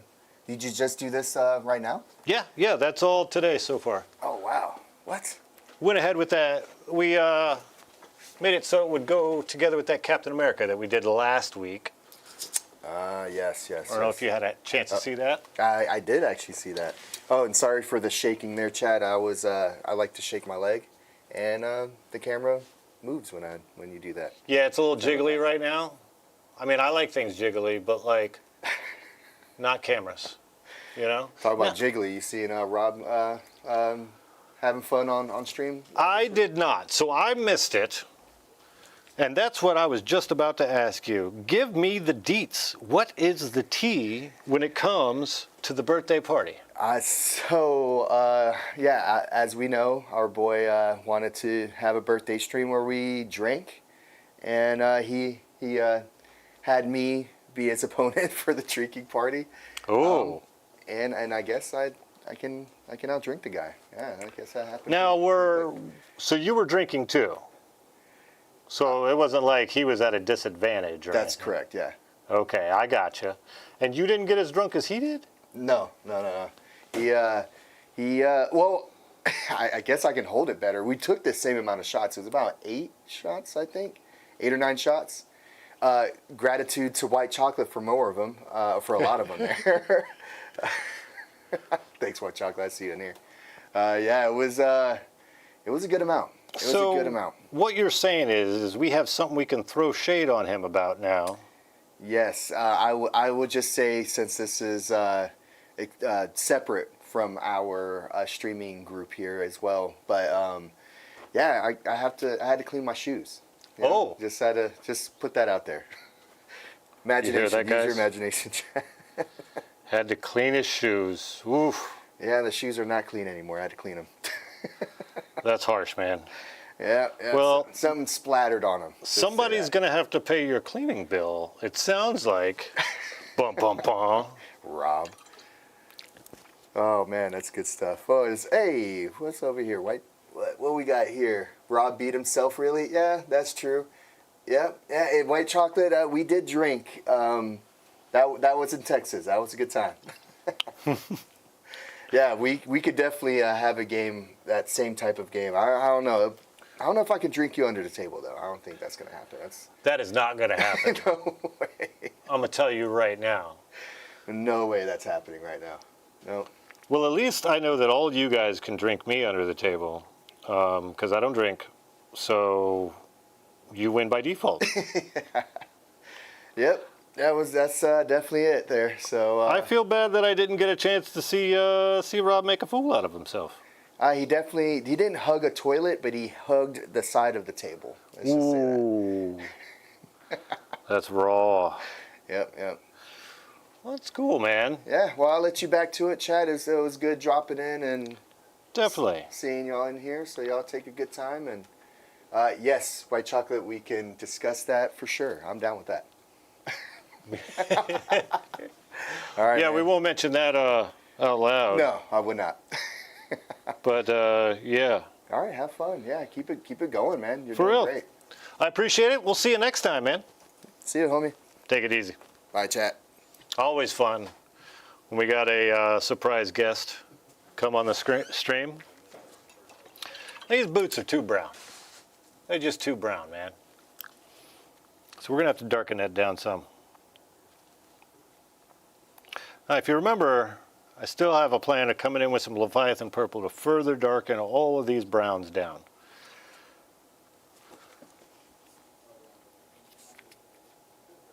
But that's something I hope to plan to add a little towards the very end of these parts.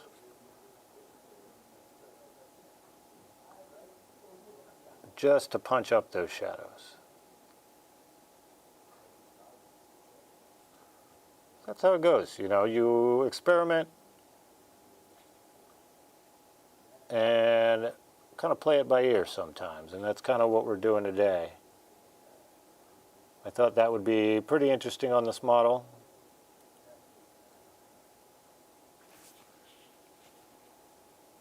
Sorry about the camera there.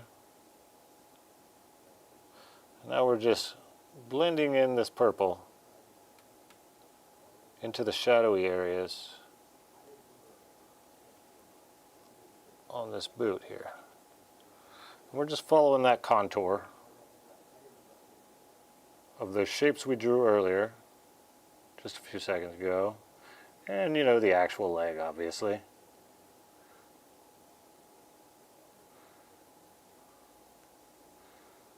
We'll have to figure out what to do exactly with this trim, too. He's not a Space Marine, so I don't know if gold is the way to go. But he is a Nazi, so maybe it is the way to go. Hope the algorithm doesn't ding us for me saying that word. You know, that's a tricky thing dealing with content like this. You gotta be careful.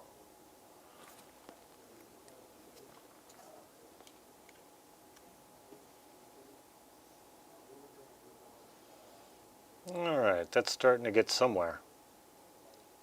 That's for sure. It's starting to get somewhere.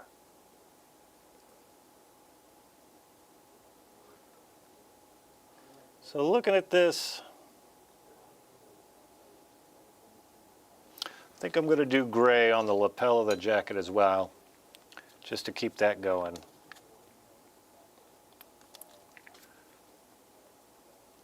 Sometimes you just kind of have to figure out what you're doing as you go.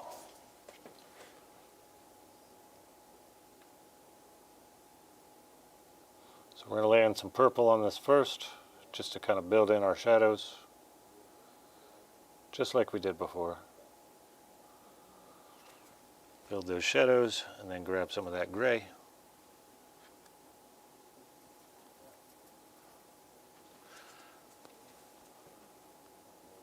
And work that into our highlighted areas. Let's flip him over.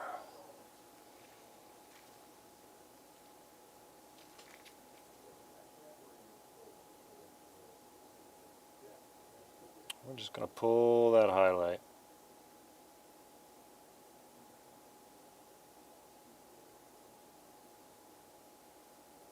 All the way down. As you see, as we're pulling it, we're depositing more and more paint where we want the highlight.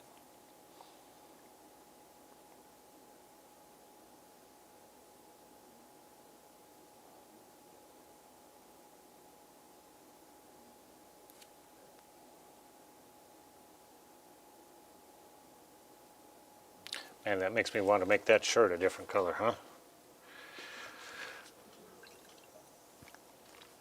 All right, just for my own sanity, what we're going to do, take a little bit of this white, and this is a trooper white. It's a good white. As I've said before, the whites for two thin coats, very, very good paints. We're going to mix a little bit of white in with that blue-gray.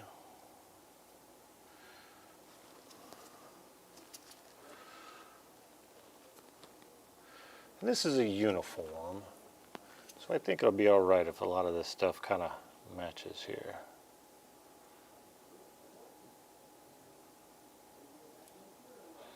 I'm going to hit this collar first. I just want some separation for this shirt here. We need a little bit more water in with that paint. When you're doing detail work like this, you do want it thinner than you think a lot of times, so that it flows well off the brush. I'll get you in shot.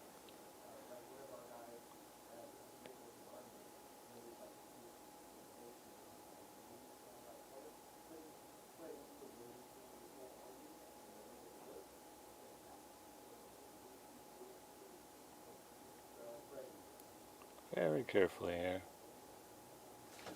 Just laying that down. Very, very carefully.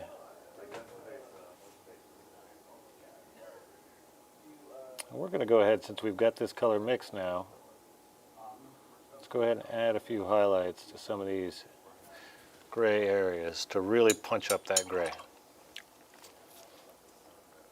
We're going to figure out that shirt. I'm not sure about that shirt yet. Let's go ahead and take that off of there.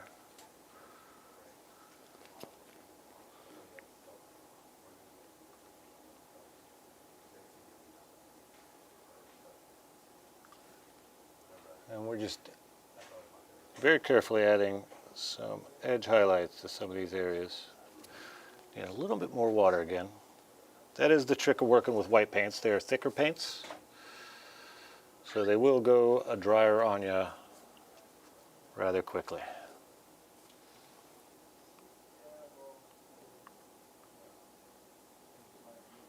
Right here.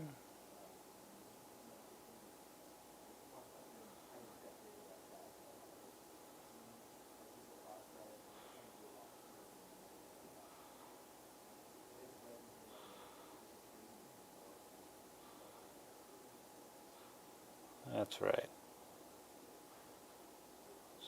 Little touch highlights. Let me flip her around. Because again, pulling is easier than pushing.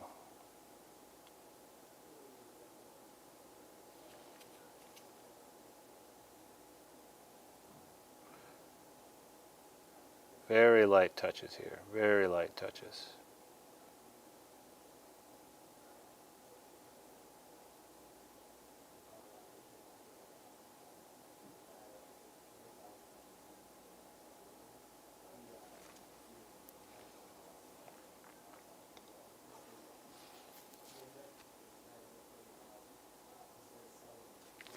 That's looking pretty good. Let's go ahead and get some pure gray on that lapel. I'm going to flip the piece upside down here.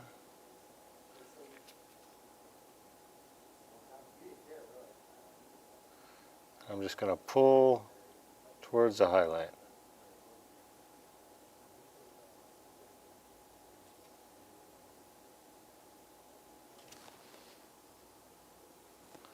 Give us a little bit more water. Thin down that panel a bit. Let's grab the uppermost edge.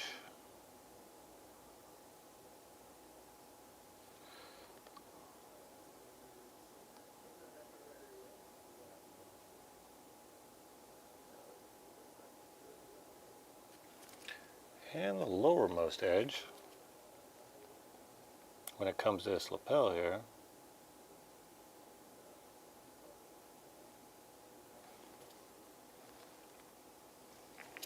Now let's grab the other one.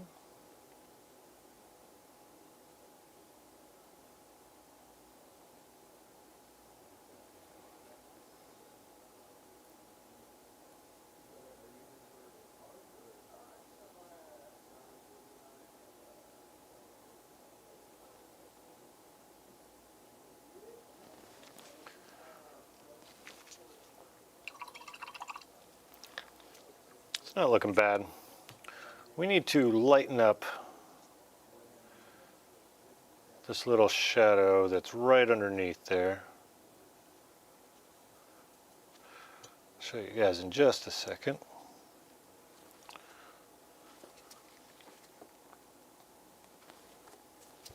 So this shadow that's right here is a little too dark.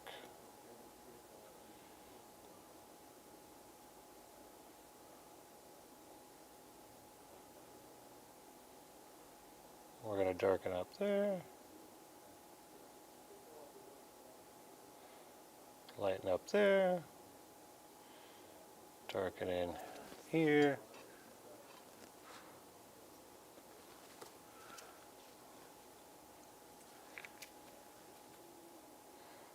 There we go. Work a little bit of that purple right here. And this is kind of a 50-50 mix of the purple and the gray.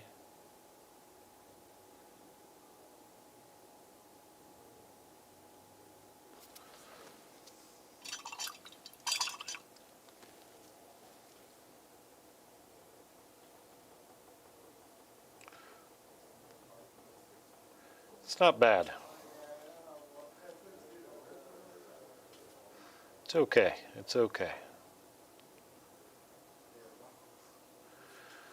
All right. Now, as usual with this kind of stuff, I like to work in some other colors, jump around the model. We've got this Hellspawn red. We used that last time. That's a really good paint. We're going to go mess with the back of the skull and pick out some other red parts here. But first what we're going to do is take a little bit of that purple, mix it with a little bit of that red. We're going to get an ugly brown, but that's okay.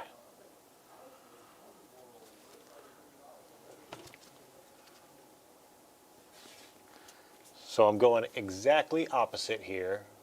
This is my highlight because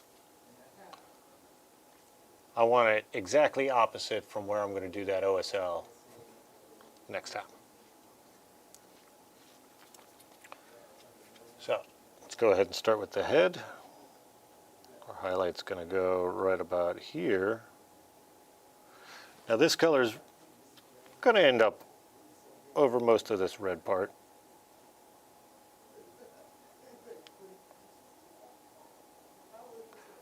But it's fine that we go ahead and start with just our highlighted areas.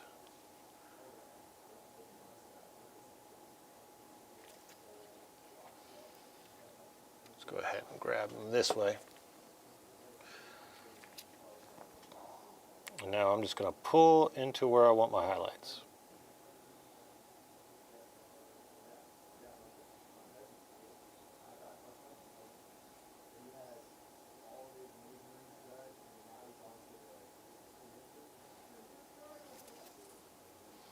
And that's kind of our base red.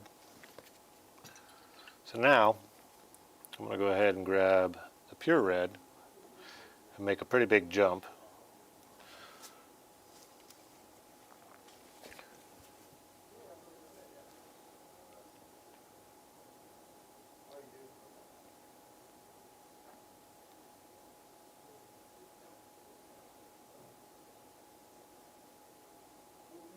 We're just going to draw out those highlights where we want them.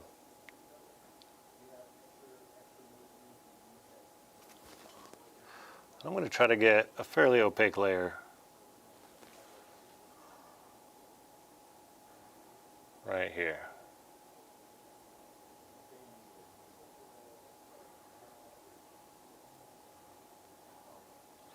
I'm going to go ahead and do this guy too real quick, just with the side of my brush.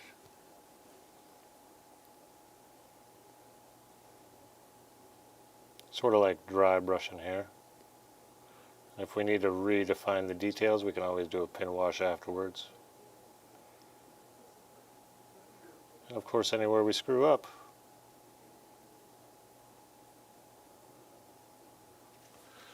we'll just come back and fix it afterwards.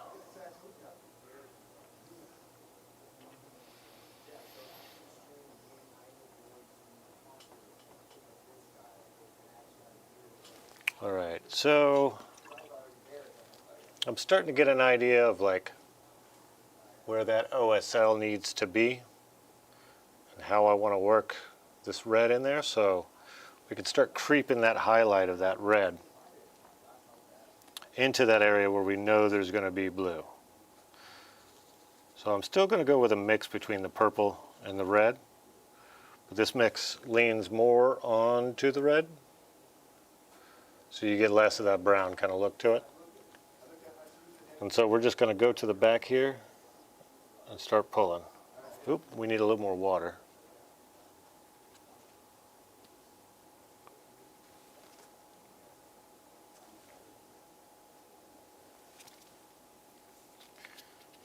We're just going to start pulling our edges to blend that out a little bit.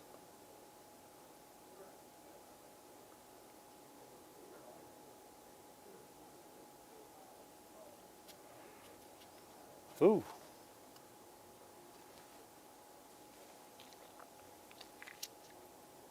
Again, blend out that edge a little bit, because we're going to have to go from red to blue, which is a crazy gradient to have to create.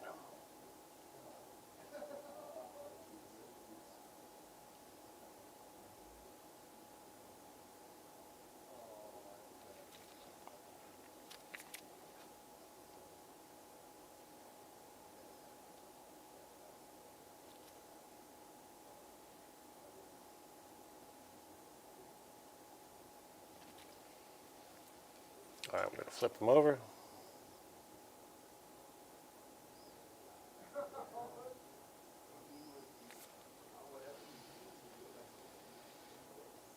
That looks pretty cool. Oh, that looks pretty cool there. So you can kind of see how the blue is going to go. Most of that face is going to be blue there.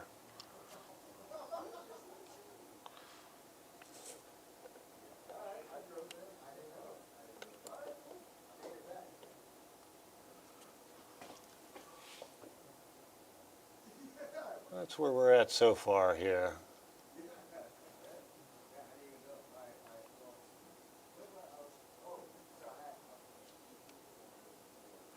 Let's reinforce some of the shadows on this gray. I'm going to use some of this purple here. I'll thin it down quite a bit to a glazed consistency, just using water. Pretty much just dirty water.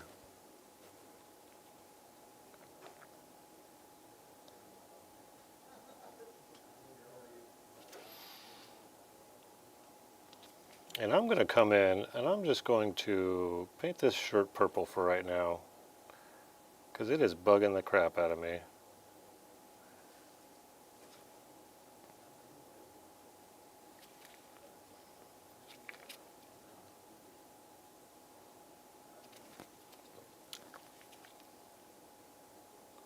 And we will figure out what to do with that afterwards. Alright, we're going to come over to this gray. We're going to push some shadow. Just a little bit. Just a little bit on this side.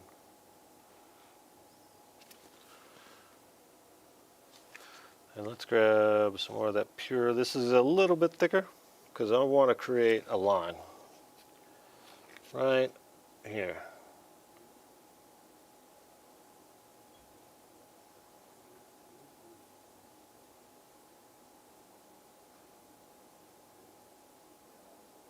And a line up on the underneath here.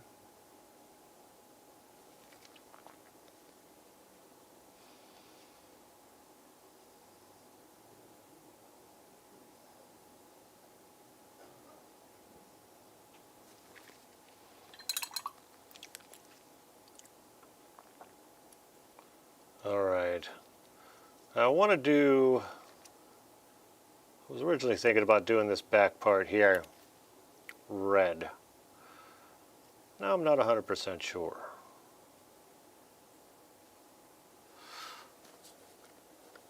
We got a little bit of time left.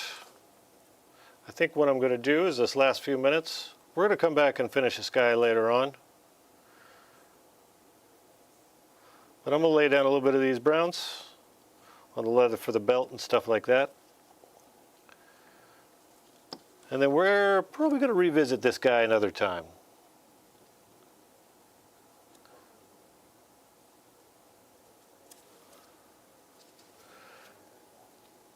Let's grab the belt right here. Now I know this is the same brown, but we're going to highlight it up with a slightly different color.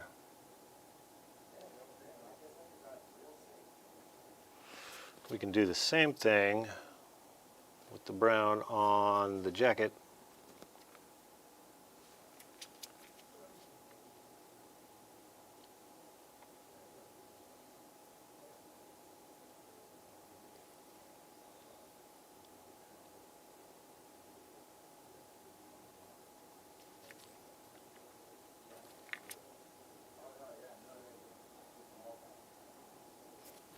Need a little more water there.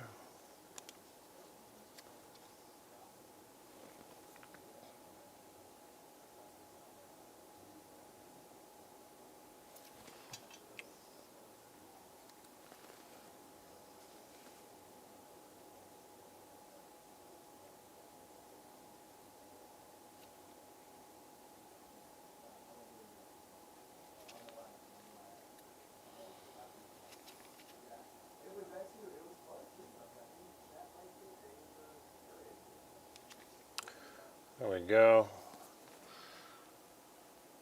Now for the highlight of that, we're going to use more of a brown. This flesh color here. What is this? Chronos Flesh. I like this color.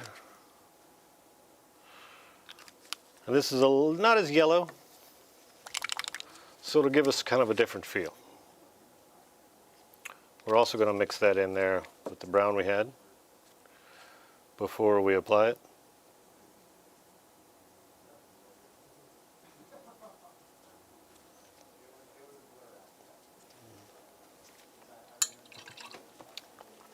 Although it's looking kind of similar, it's going to be a darker brown in the final highlights. Whereas the other brown is darker in its shadows.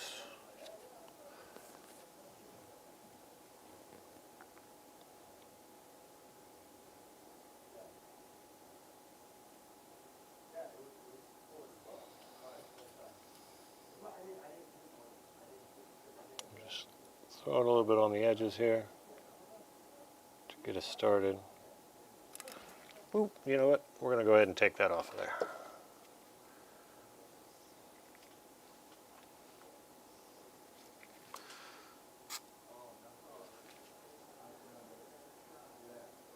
I'm going to block in where I want to highlight on this belt.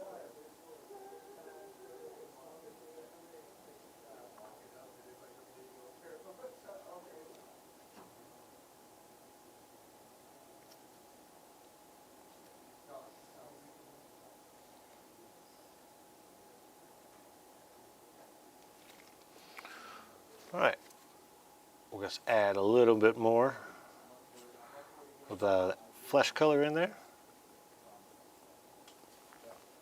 So now this is probably about a 70-30 split with more highlight than shadow.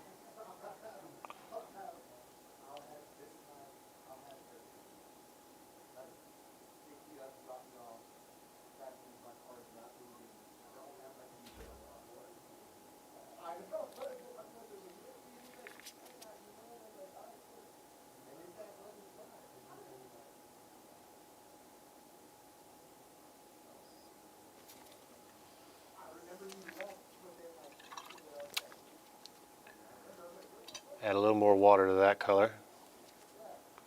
Thin it down just a little bit more. I'm going to draw on a little highlight here.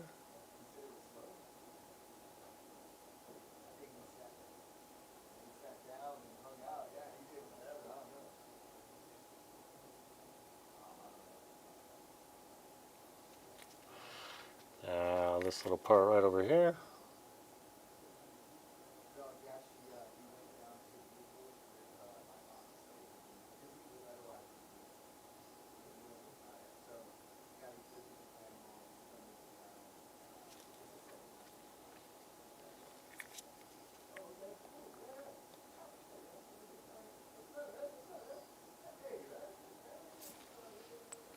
As you can see, we're getting a slightly different version of that brown. It looks pretty similar, but it's slightly different.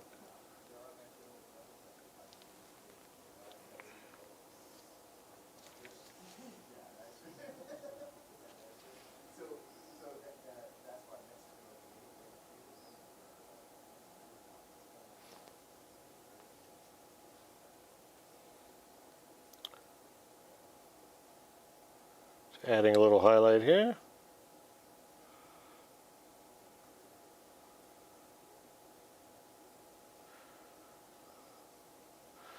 Let's go ahead and grab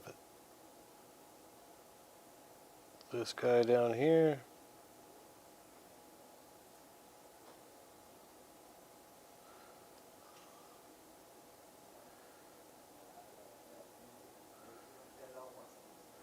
And create that little line highlight.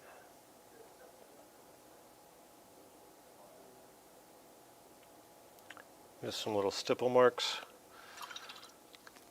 Because then we can go back to that original brown, water it down,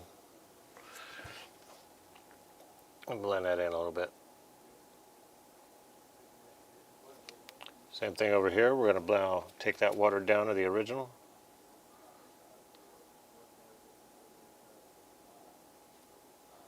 Same thing on the back side. Then same thing on this side.